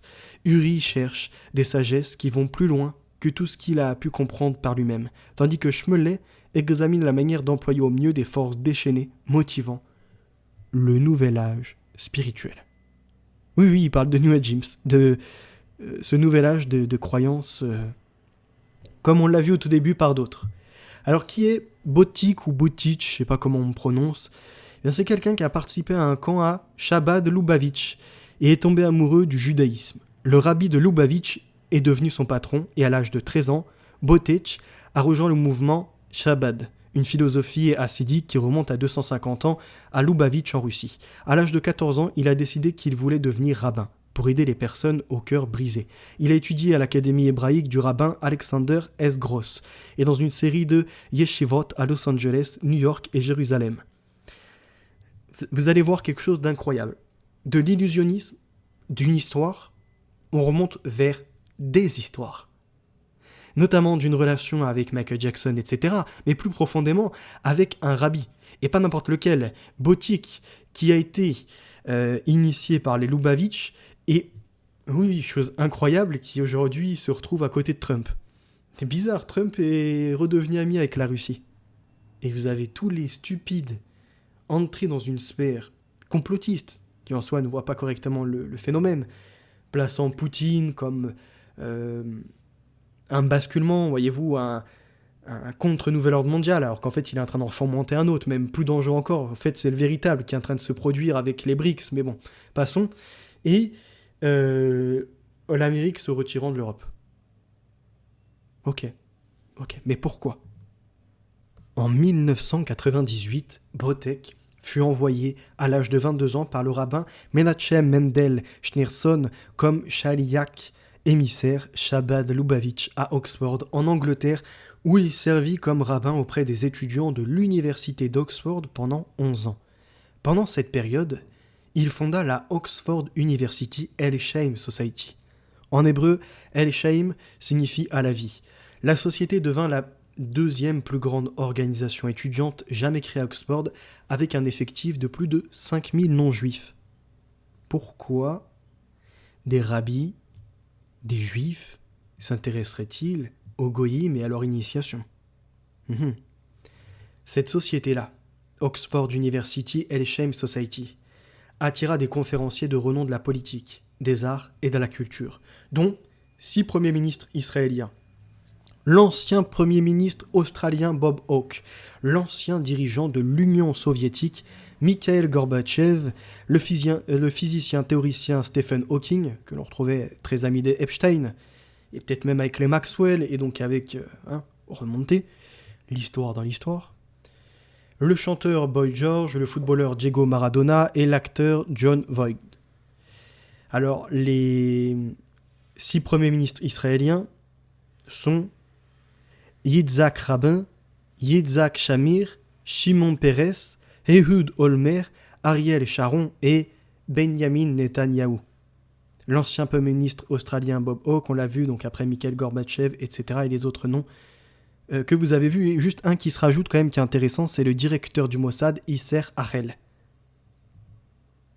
Conflit avec Candace Owens. Alors, vous avez certainement entendu Candace Owens, Macron, sa femme ou pas sa femme, enfin bref, voie de garage. En mars 2024, Botek s'est engagé dans une querelle publique avec la commentatrice conservatrice Candace Owens au sujet de ses remarques antisémites présumées et de son soutien aux Palestiniens dans la guerre entre Israël et le Hamas. En réponse aux remarques d'Owens, Botek s'est déguisé, je cite, en juif Candace Owens, invoquant des stéréotypes antisémites comme la diffamation rituelle et un nez crochu, pour la fête de Purim. Revenons-en à Shmuley Botek, qui est donc le rabbi, se présente comme le rabbin de l'Amérique et le rabbin le plus célèbre d'Amérique. Homme aux multiples talents, il s'est fait l'agent de liaison politique du magnat des casinos pro-israéliens d'extrême droite Sheldon Adelson. Proche confident du sénateur Ted Cruz, guide spirituel de Michael Jackson, ami d'Oprah Winfrey, âme sœur d'Elie Wiesel, ami du sénateur Cory Booker, star de sa propre émission de télé-réalité et auteur à succès de Kosher Sex. Ce mois-ci, Botek a dû jongler entre une rencontre avec Donald Trump, dont il a récemment soutenu la candidature, ça c'était en 2016, à la présidence, en 2016 ou même avant, je sais plus, et un gala de luxe pour sa propre organisation organisé le jour solennel du souvenir de l'Holocauste, au cours duquel il a décerné des honneurs spéciaux à l'ancienne star de Baywatch, Pamela Anderson, et à Yoko Ono, entre autres dignitaires. Retenez bien Yoko Ono aussi, c'est important tous ces noms, Donald Trump, les liaisons, etc.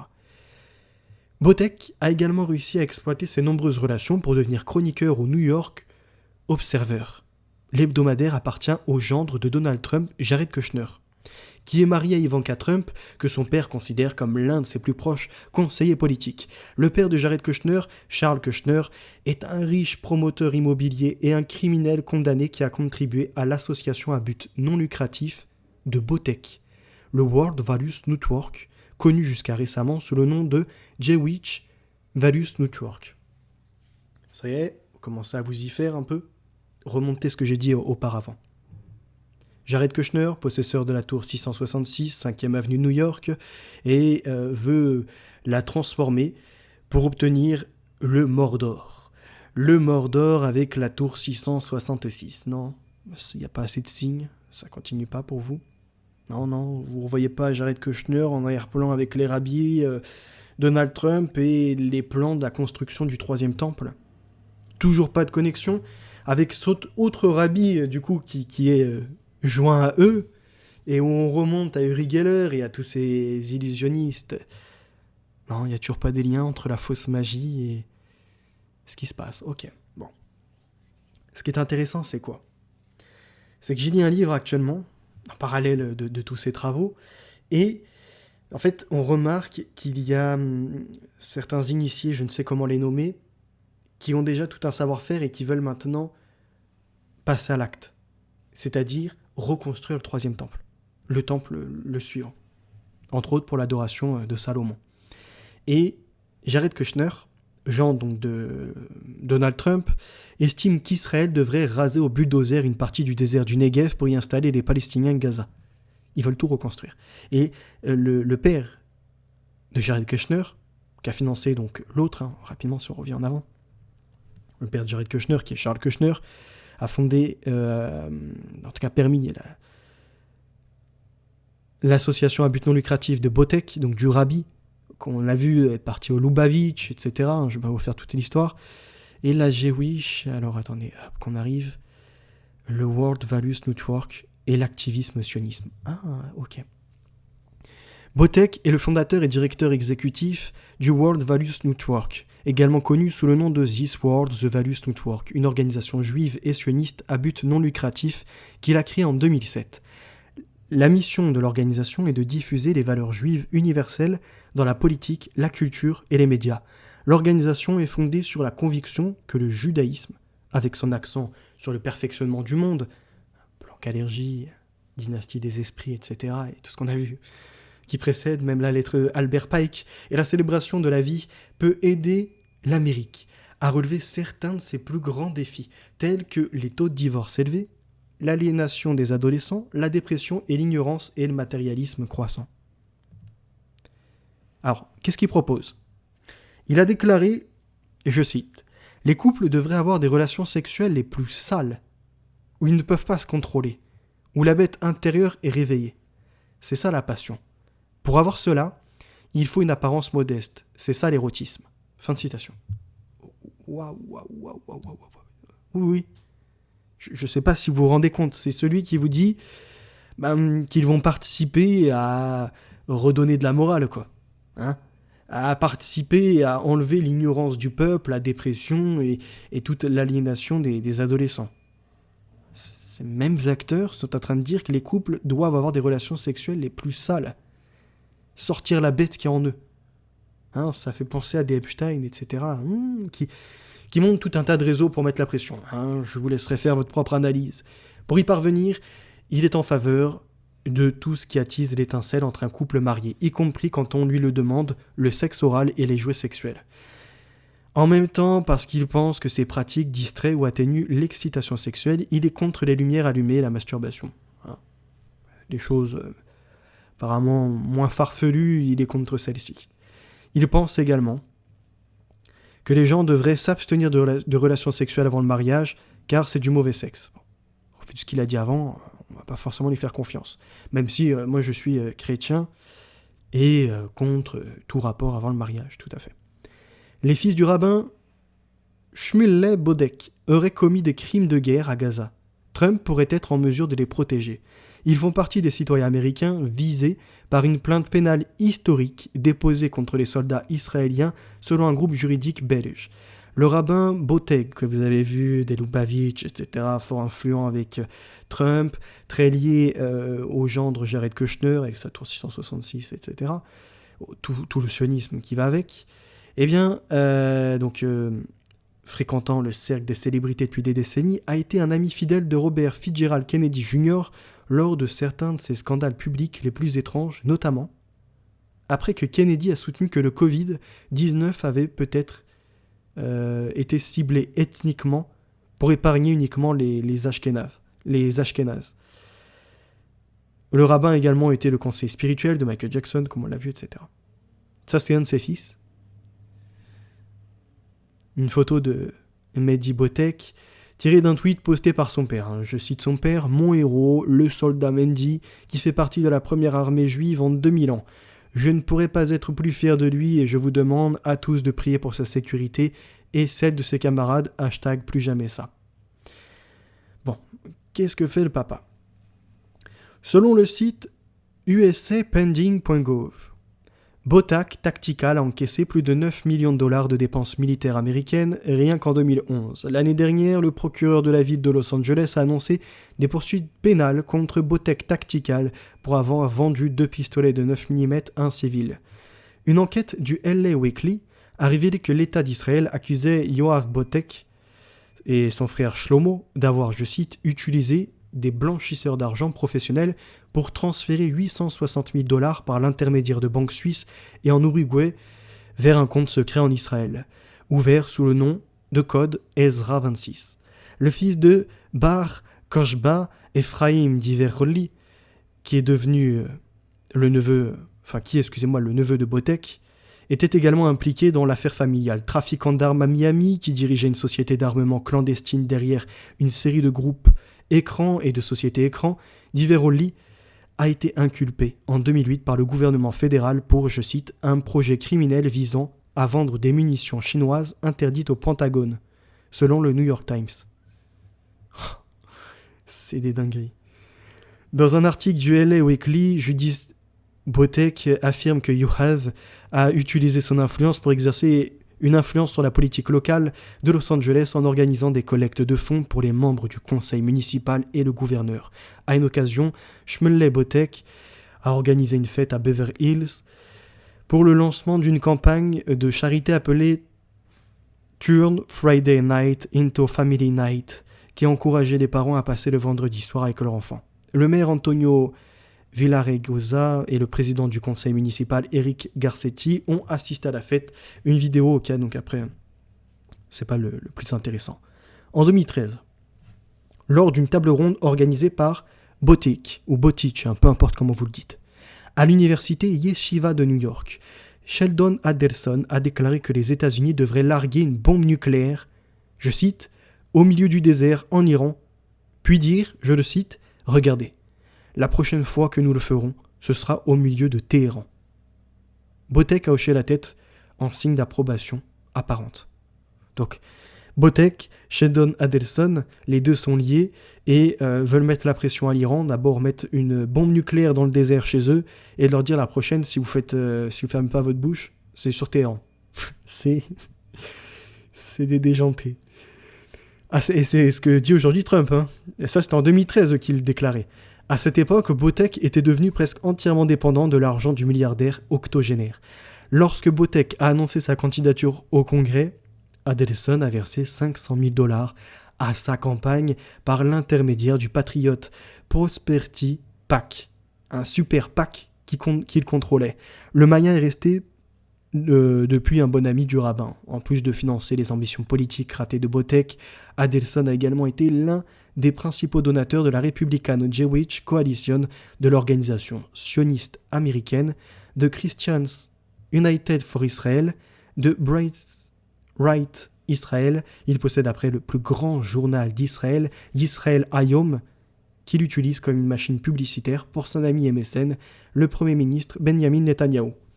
La relation naissante de Botek avec Adelson a aidé à cultiver une alliance avec Elie Wiesel, dont l'organisme de bienfaisance a perdu 15,2 millions de dollars dans l'escroquerie de Ponzi de Bernie Madoff. Ils s'en a qu'entre eux, ces cons. Un an après avoir reçu un don d'1 million de dollars d'Adelson.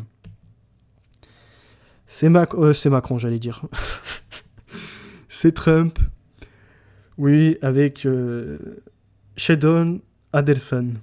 Un milliardaire, il me semble. Tenant cet élément juif. Donc, milliardaire américain, Sheldon Adelson est un magnat de l'immobilier et des jeux d'argent. Politiquement conservateur, il soutient plusieurs présidents républicains aux États-Unis ainsi que Benjamin Netanyahou en Israël. Il détient de nombreux casinos et hôtels, notamment à Las Vegas, Singapour et Macao. Adelson est connu comme un des plus importants donateurs du Parti républicain américain, au point d'être souvent surnommé le faiseur de rois. Il est un soutien majeur de George Walker Bush, de Mitt Romney, et le plus important donateur financier de la campagne de Donald Trump en 2016, puisqu'il est décédé en 2021. En Israël, il est un allié politique majeur de Benjamin Netanyahou et lance plusieurs journaux pour le soutenir. Alors, revenons à Uri Geller. On a vu toutes les combinaisons qui sont exercées juste après. Uri Geller avec l'ami Rabbi, que vous retrouvez souvent. Uri Geller fait miroiter la lune à Michael Jackson. C'est à ce moment qu'Uri Geller, illusionniste des kibbutzim, débarque dans sa vie et lui fait miroiter la lune au sens propre. Un ami d'amis de la NASA, proche du père du missile intercontinental, et ex-nazi Werner von Braun. Donc, ami d'amis de la NASA, proche du père du missile intercontinental et ex-nazi Werner von Braun. Okay. Lui annonça qu'il pouvait faire quelque chose pour le prochain vol suborbital vers la Lune. Donc, il a rencontré Michael Jackson, encore une fois, par la magie de son langage, des opérations et de je ne sais quelle fausse preuve, il a dit que le prochain vol suborbital vers la Lune, ça serait une place pour Michael Jackson. Il le taquine aussi en lui annonçant que la reine Elisabeth II va anoblir Steven Spielberg et pas lui. Par ailleurs, lorsqu'Uri lui demande d'être son témoin de mariage, de porter la kippa ou de rencontrer Ariel Sharon, Michael Jackson s'exécute. Il n'y a pas à dire, le mec est fort. Mais attendez, c'est pas fini. Golda Meir se demandait si Uri était responsable de la mort de Gamal Abdel Nasser. John Lennon l'appelait lorsqu'il souhaitait que Yoko revienne. Yoko, on l'a vu tout à l'heure, liée aux autres. Elvis Presley lui donnait rendez-vous au milieu du désert comme il était au bout du rouleau. Edgar Mitchell, le 6e homme à marcher sur la Lune, l'admirait et Stan Lee en fit un super-héros. Oui, et Stan Lee, celui que vous connaissez pour ses bandes dessinées. Eh bien, il a sorti une bande dessinée d'Ardeville et vous voyez en bas Uri Geller. Il lui prodigua un conseil qu'il se répétera comme un mantra, je cite, « C'est grâce aux sceptiques que tu deviendras célèbre ». Et alors, après tout ça, les sociétés secrètes, le sionisme, les rabbis, les Lubavitch, bref, les illusionnistes liés finalement de près ou de loin à tous ces programmes, je vous présente un tout petit extrait d'un livre qui adviendra par la suite sur la chaîne, sur les sociétés secrètes. D'ailleurs, dedans, on revoit aussi à la fois le danger de la franc-maçonnerie, peut-être même les précurseurs du sionisme, mais également le problème des musulmans. En 1800 et quelques, en France, il y a des Français déjà alertés sur les wahhabites, je crois, si je dis pas de bêtises, qui en fait après ramènent un courant plus sectaire encore. Bref, ça c'est pour plus tard. Instruit par l'exemple de Cromwell, Charles II essaya les mêmes moyens. Lorsqu'il vint en Écosse en 1650, il entra et fit entrer tous ses partisans dans la franc-maçonnerie, espérant contrebalancer le pouvoir de ses ennemis et s'en servir comme Cromwell l'avait fait, pour agir sur les masses. Voyez, ces petites castes ayant l'envie de dominer la majorité. Aussi, la franc-maçonnerie écossaise passa-t-elle d'Angleterre en France sous Jacques II et s'établit avec lui et ses Irlandais dans le château de Saint-Germain. Alors, je sais que le comte de Saint-Germain n'avait pas son château de Saint-Germain, si je puis dire. Le château où il exerçait était un autre. Mais néanmoins, j'ai quand même soulevé cela. C'était ce qu'on appelait le parti hollerite écossais, qui était pour les vues et le rétablissement de ce prince. Bientôt, cette franc-maçonnerie se répandit et vint donner un nouvel essor à la franc-maçonnerie française, mais l'action des Stuarts y dura peu. Ce furent principalement Lord Derwentwaters et le chevalier Maskelyne qui fondèrent les grandes loges françaises en 1725, et Lord Derwentwaters en est considéré comme le premier grand maître. Alors, je vous dis pas la suite, ce sera pour plus tard, mais retenez ça, le chevalier Maskelyne. Donc on est dans les années 1725. Bon, moi je tombe d'abord sur un Maskelyne plus récent, Jasper. Et ce qui m'intrigue, c'est quoi ? C'est que lui aussi, comme les autres manipulateurs, est illusionniste britannique. Fils du magicien et inventeur Neville Maskelyne et petit-fils du magicien John Neville Maskelyne. Il s'engage dans l'armée à la déclaration de guerre en septembre 1939. Ok, donc famille de magiciens, d'illusionnistes, et vous l'avez compris.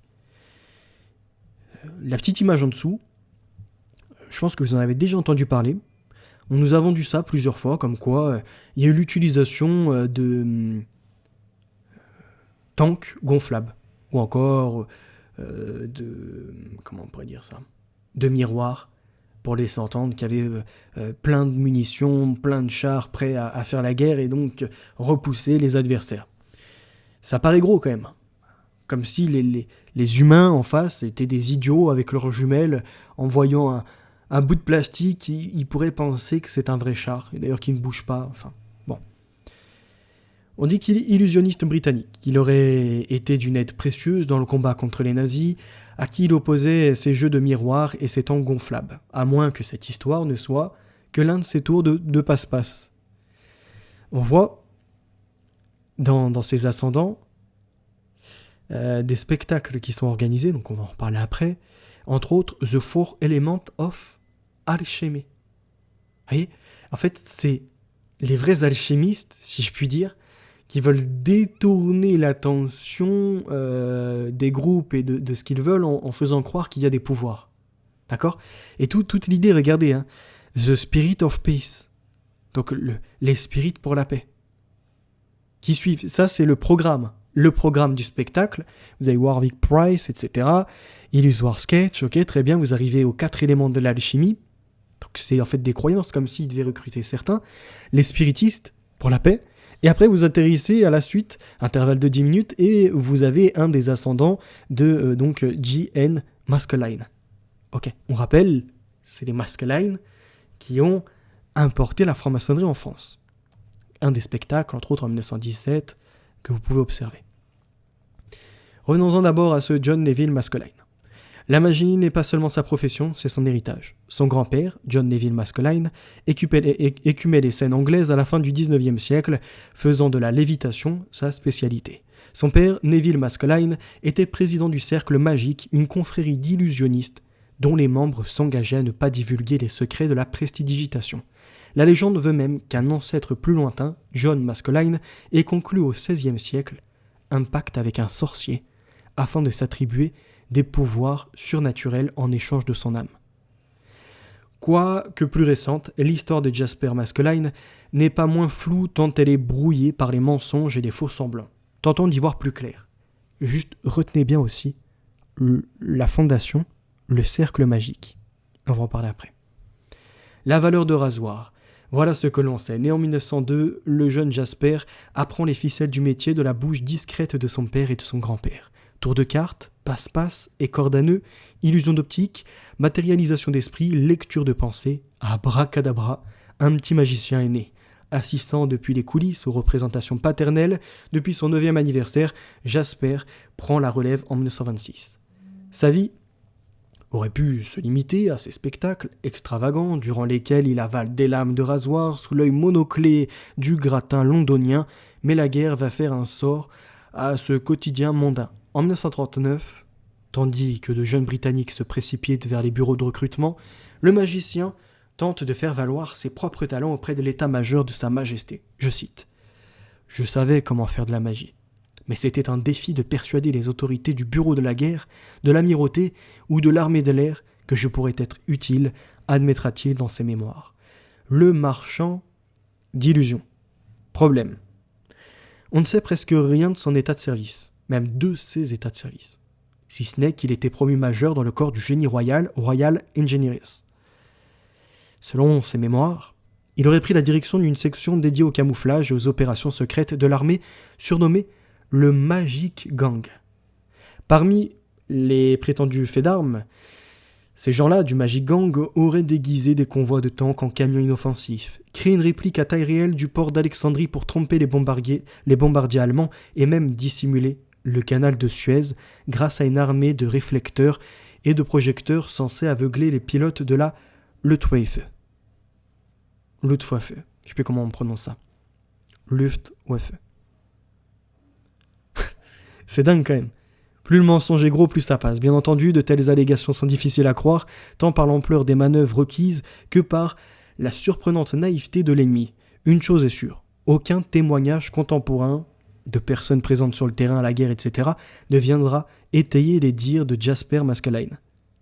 Selon les spécialistes moins crédules, le prestidigitateur aurait eu un rôle plus que marginal sous l'uniforme, divertissant ses camarades de chambre grâce à des simples tours de cartes et créant de petits kits d'évasion destinés aux soldats capturés. Le rideau se lève. Pour Jasper Maskelyne, la fin de la guerre n'est pas synonyme de laurier officiel. Au contraire, l'état-major ne semble pas reconnaître sa contribution à sa juste valeur. Pire, le public boude désormais les spectacles de magie, ayant sans doute perdu dans le Blitz le goût des illusions. Ulcéré, Jasper Maskelyne quitte l'Europe pour le Kenya en 1948. Là-bas, il peut faire fortune. Il y rédige l'année suivante une autobiographie qui narre ses exploits de guerre, y ajoutant une copieuse dose de poudre aux yeux, ce qui laisse planer jusqu'à nos jours le doute sur l'ampleur de sa contribution pendant la Seconde Guerre mondiale. Comme le disait le fameux Harry Houdini, je cite, « Un magicien n'est rien qu'un acteur se faisant passer pour un magicien. » Fin de citation. Jasper Maskelyne semble avoir repris la maxime de son confrère à son compte, et la valeur de rasoir est douée, puisqu'il a fait gober son numéro à de nombreux journalistes et historiens. Mais qu'on ne s'y trompe pas, il s'agit bien d'un théâtre d'illusions. Si je vous parle de tout ça, et j'ai pas fini encore, cette immense émission et qui n'est rien comparé à la suite. C'est que je pense que la plupart des sectes, sociétés secrètes, où soi-disant il n'y a rien sur papier, mais tout à vivre, à être initié, ce sont des voies de garage. Mais en revanche, c'est on va dire un garage de pouvoir. Et c'est comme l'histoire, si je fais rapidement un petit jeu de mots sur les garages de Facebook. Et tout ça n'est qu'invention. Vous laissez entendre qu'un genou vous invente une révolution alors qu'il n'en est rien. Eh bien, la magie du garage opère pour le contrôle des foules. Et la loge, quelque part, où l'on travaille le personnage et on lui donne des ateliers, des exercices à faire en dehors. Et c'est là où j'en venais à ma critique avec certains, mais c'est pas pour aujourd'hui. Alors, l'illusionniste Megan Sohn, 28 ans, première femme présidente du Magic Circle en 116 ans d'existence. On l'a vu, ce sont bien les Maskelyne qui ont fabriqué le Magic Circle. Repris en 2021 par France Info, elle nous dit que c'est un honneur immense pour elle. Megan Sohn vient d'être élue présidente du Magic Circle et ils sont 1300 membres, parmi lesquels, ah oui, pas des moindres, le prince Charles, l'acteur Stephen Fry et surtout beaucoup d'illusionnistes renommés, principalement des hommes. Et c'est précisément ce qui fait de l'élection de Megan Sohn un fait historique intéressant. Est-ce que dans ce groupe, on n'aurait pas des personnages importants, mais on les prend pour des amuseurs, du spectacle, ils font du show, et on n'est pas dans l'idée qu'ils s'initient autrement derrière. Non, on n'est pas dans la tromperie d'un public, des tours de magie sur le thème de l'environnement. Tiens, qu'est-ce qui l'intéresse cette femme ? Elle évoque le réchauffement climatique. En transformant un ballon, fait léviter des gouttes d'eau, en parlant de l'océan ou encore aborde le thème de l'extinction des espèces en montrant au public 3 cordes, représentant chacune les insectes. Les plantes, les animaux et au fur et à mesure qu'elle fait la liste, les espèces en voie de disparition. Les cordes changent de taille, rétrécissent, avant de retrouver soudain leur longueur normale lorsqu'elle affirme que, oui, il y a des solutions. Ah, du spectacle avec une histoire vers des histoires. Mais qu'est-ce que nous dit Megan Sohn ?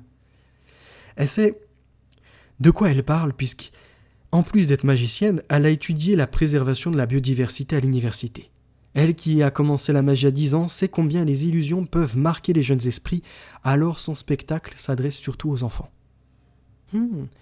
L'autre qui parle de révolutionner la sexualité, où il faut lâcher la bête qui est en soi, être le plus salace, dans le noir, etc.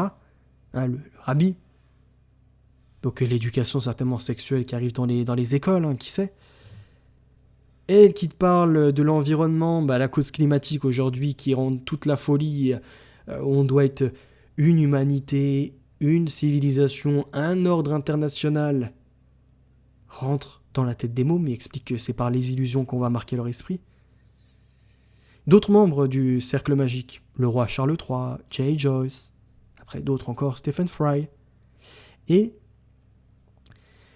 David Devant, autre personnage qui a été cité, était l'un des plus grands magiciens d'Angleterre, sans doute le plus grand magicien du XXe siècle.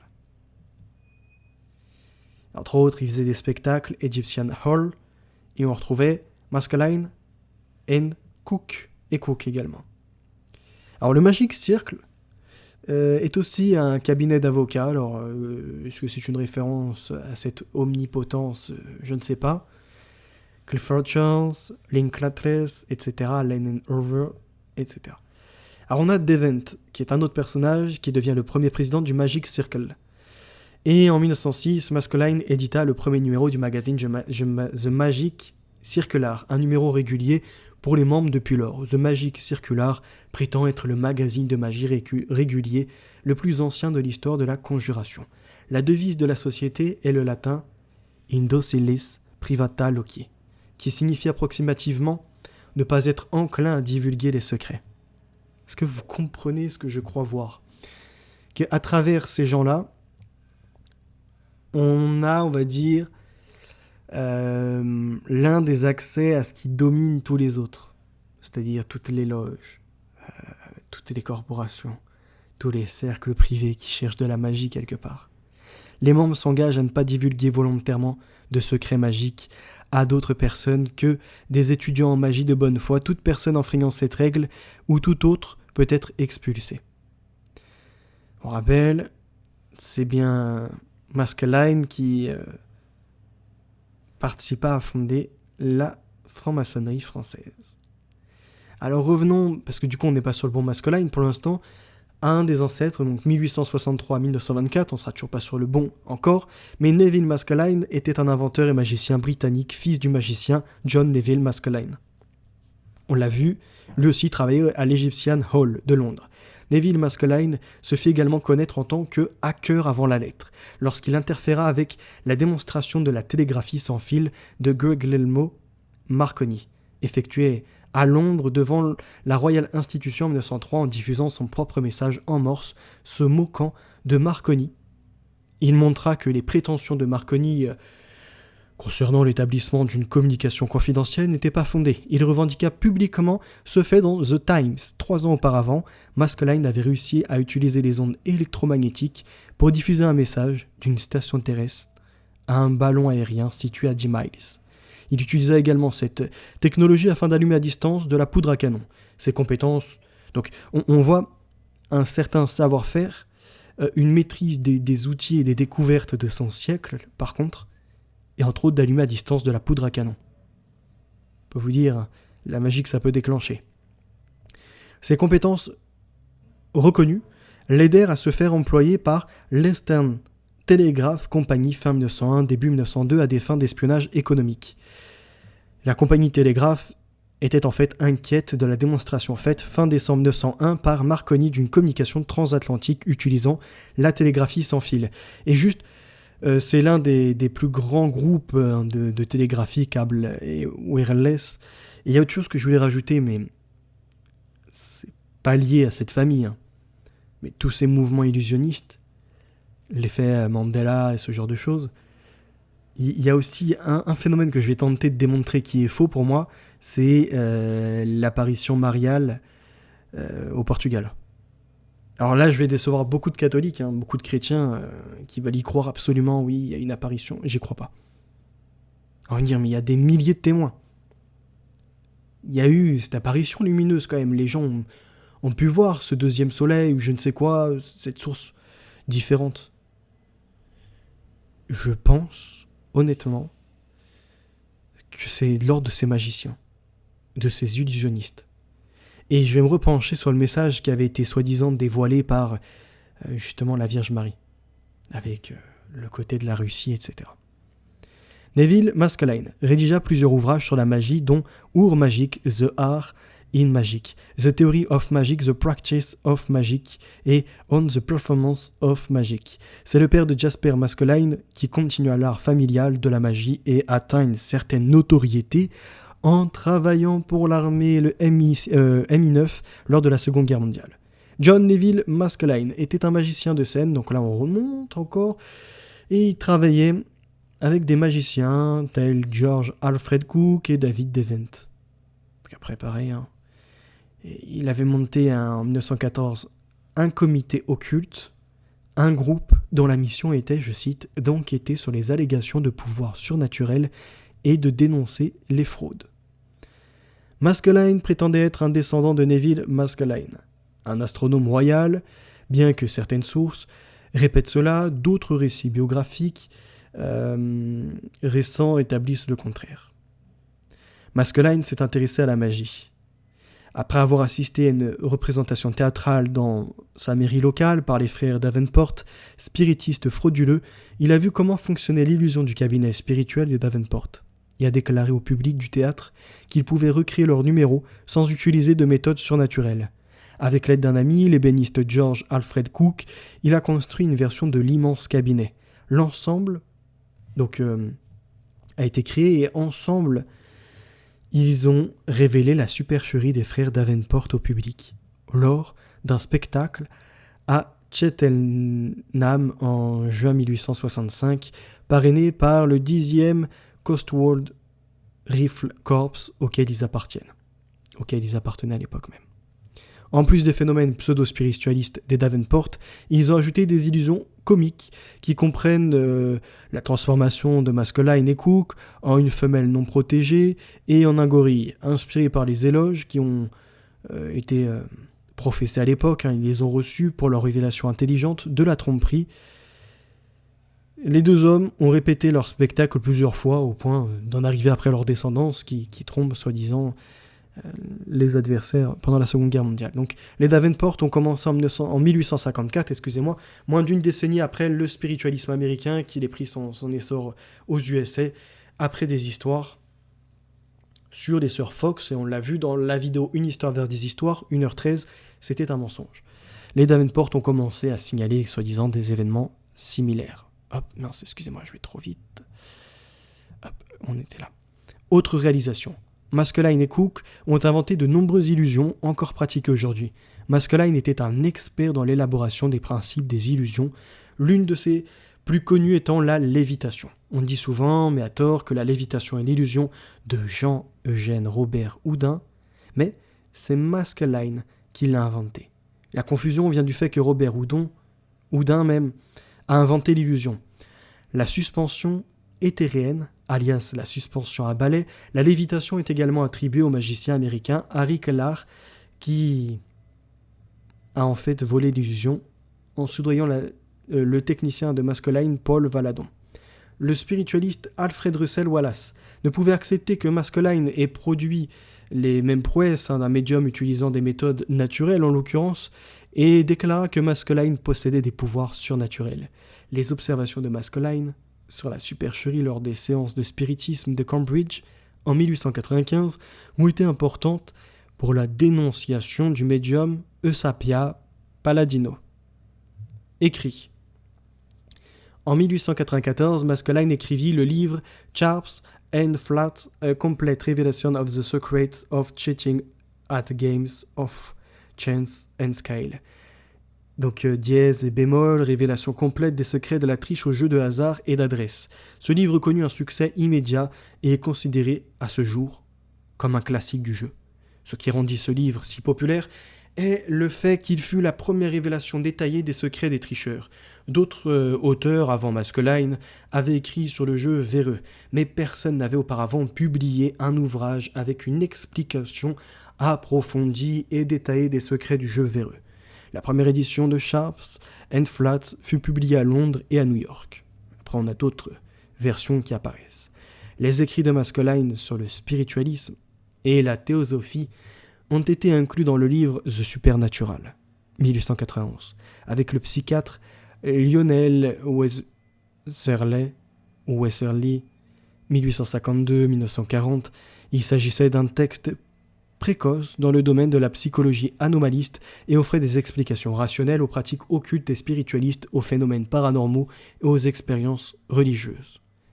Neville Maskelyne, donc là après, certains se revendiquent de cette ascendance, astronome britannique, astronome royal, de 1765 à 1811. Brillante personne, qui en 1763 publie British Mariner's Guide, guide des marins britanniques. Ce guide inclut la suggestion de calculer à l'avance la distance lunaire dans une forme accessible aux navigateurs pour les aider dans les calculs de longitude. Restez concentrés, vous allez comprendre pourquoi on arrive à tout ça. Alors, Edmond Maskelyne est donc le fils d'Edmond Maskelyne et le frère de Neville Maskelyne que l'on a vu et de Margaret Maskelyne Cleave. Donc Margaret Cleave, baronne Cleave, dit Maskelyne, est une figure de la société britannique. Elle part en Inde pour rencontrer un admirateur et épouse un héros militaire. Elle est au Bengale, lorsque leur famille devient incroyablement riche au Bengale. Lorsqu'ils reviennent en Angleterre, l'aristocratie n'accueille pas l'argent frais et les laisse de côté. Alors pourquoi ils nous intéressent ? Vous allez voir. Tiens, vous avez compris que tout ça c'est de l'ordre des illusionnistes, du spectacle, mais surtout que Maskelyne sont à l'origine de la franc-maçonnerie française, et quand on remonte après dans leur arbre généalogique, on est un petit peu après, quand ça arrive la franc-maçonnerie en France, eh bien, c'est une famille qui va faire richesse au Bengale, s'installer en Inde. Et là, c'est son mari. Il commence sa carrière en Inde en 1744 en tant qu'écrivain greffier de la Compagnie des Indes orientales. Mais il est rapidement passé au service militaire de la compagnie, il est élevé au plus haut degré de prospérité de la Compagnie anglaise des Indes orientales. Ok ? La Compagnie anglaise des Indes orientales, c'est le commerce de l'époque. C'est la domination sur les eaux, la mise en esclavage, la concurrence avec les Français, etc. C'est finalement la maçonnerie. Le pouvoir en arrière-plan et l'Angleterre toute puissante. S'empare d'Arcat en 1750, de Calcutta en 1755, chasse les Français des ports du Gange, remporte sur les Indiens une victoire décisive à la bataille de Plassey, 1757, et force tous les nababs du Bihar, du Bengale et de l'Orissa à reconnaître la domination anglaise. On est dans la pure colonisation, hein. Ça y est, vous comprenez les mouvements d'illusion. Et je me suis toujours posé la question de comment une minorité a pu s'imposer sur une immense majorité. Ça y est, vous saisissez. C'est incroyable. Il y a toute une affaire qui débute après avec ces gens. Lorsqu'intermédiaire, le financier hindou Humichand menace de révéler leur trahison, à moins d'être récompensé pour son silence, Cleave semble avoir accepté ses demandes, puis l'a escroqué. Le 23 juin 1757, les 3000 soldats européens et indiens de Cleave affrontèrent les 50 000 hommes de Siraj-ud-Dawla, près du village de Plassey. Bien que Cleave ait eu quelques doutes de dernière minute, tout se déroula comme prévu. L'armée du Nabab se retourna contre son dirigeant qui fut rapidement exécuté par des éléments fidèles au co-conspirateur de Clive, Mi-Jafar, qui fut alors installé comme Nabab. Donc, ces gens-là, Maskelyne, la franc-maçonnerie, lui est frère de Margaret Maskelyne, qui est mariée à un important personnage, Clive, de la Compagnie anglaise des Indes orientales, donc de la colonisation, et celui-ci est en train de produire une conspiration. Enfin, c'est un truc de zinzin, mais c'est pas fini. Clive obtient ensuite, pour la compagnie, les 24 Pargana, villages qui allaient devenir Calcutta, tout en organisant ouvertement qu'un montant égal à ses revenus, 30 000 livres de l'époque, lui soit attribué par Mir Jafar, comme jagir personnel, concession de terre féodale. Lui et d'autres fonctionnaires corrompus de la compagnie se gavaient alors du trésor de l'État prostré, ce qui fit d'eux des nababs. Pour beaucoup d'entre eux, mais finit par mettre Mir Jafar en faillite. Cleave a ensuite défait un assaut hollandais au Bengale, mettant fin à leur rôle dans la province et a rapidement éliminé l'influence française dans les Sircars voisins du Nord. Alors, hop, que je passe à la suite. Cleave est considéré non seulement comme un commandant militaire et un homme d'État courageux et débrouillard, mais également comme un spéculateur avide qui a utilisé son influence politique et militaire pour amasser une fortune aux dépens de l'Inde. Malgré ses services, il se voit en 1773, à son retour en Angleterre, accusé de concussion. Alors je vous avoue, je ne sais pas ce que c'était. En droit français, la concussion est l'infraction consistant, pour des fonctionnaires ou des officiers publics, à percevoir, exiger ou recevoir ce qu'ils savaient n'être pas dû, ou excéder ce qui est dû pour droits, taxes, contributions, deniers aux revenus ou pour salaire et traitement. Donc après, à la Chambre des communes, le déclare innocent, néanmoins, il est si vivement affecté d'une telle accusation que dans son désespoir, il se donne la mort en 1774 à l'âge de 49 ans dans sa maison de Berkeley Square à Londres. À sa mort, en 1774, il valait environ 500 000 livres, soit 32 millions de livres aujourd'hui.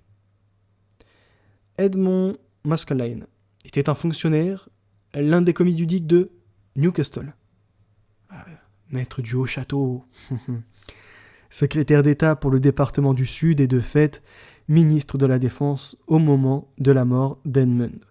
Son épouse, Elizabeth, née Booth, alors on a une autre Elizabeth Booth aussi aux États-Unis avec le procès des sorcières, je laisserai aller guetter ça pour les curieux.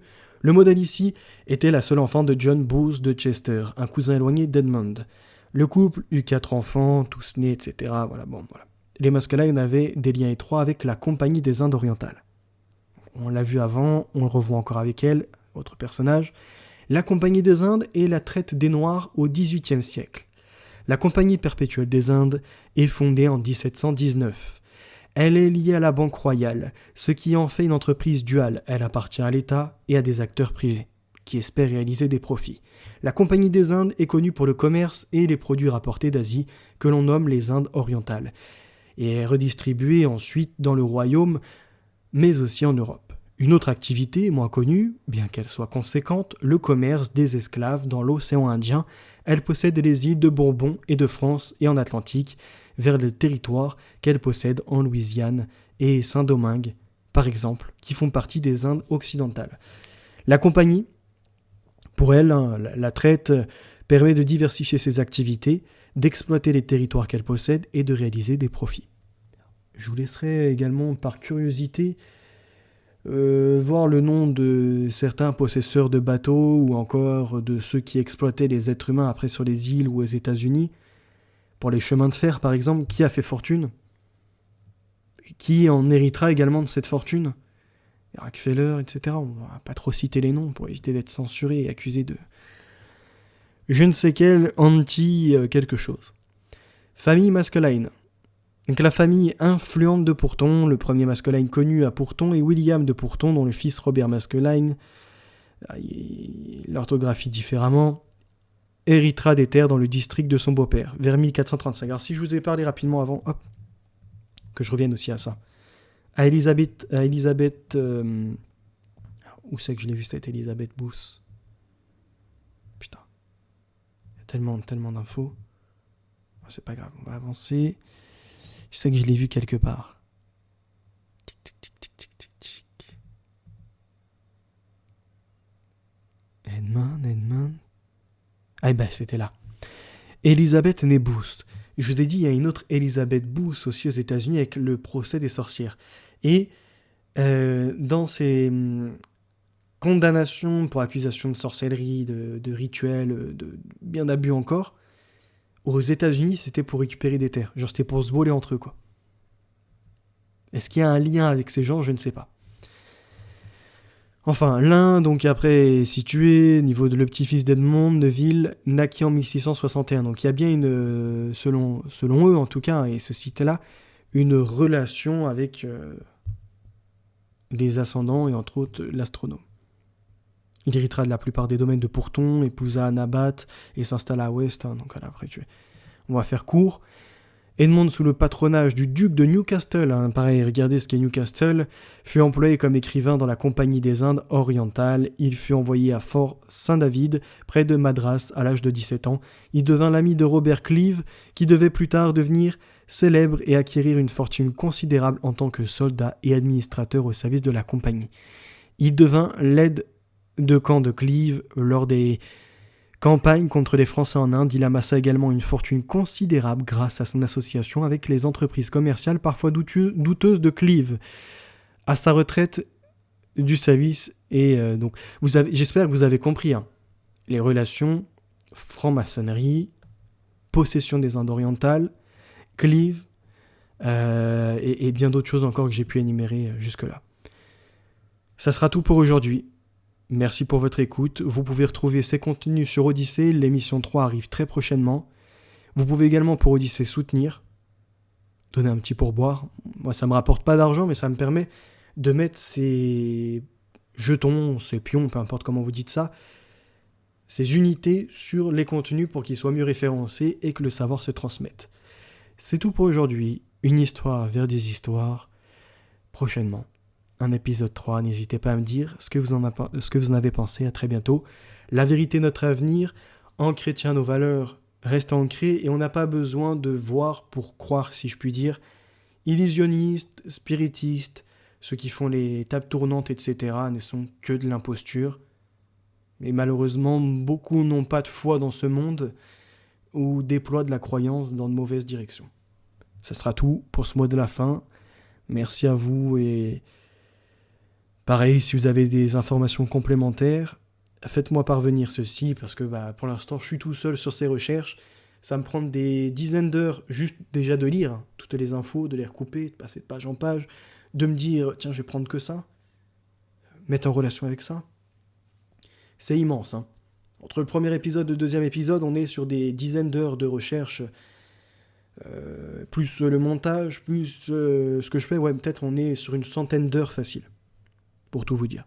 Plus de 3 semaines, 4 semaines de boulot facile. Allez, à très bientôt. La vérité, notre avenir, en chrétien, notre victoire est assurée.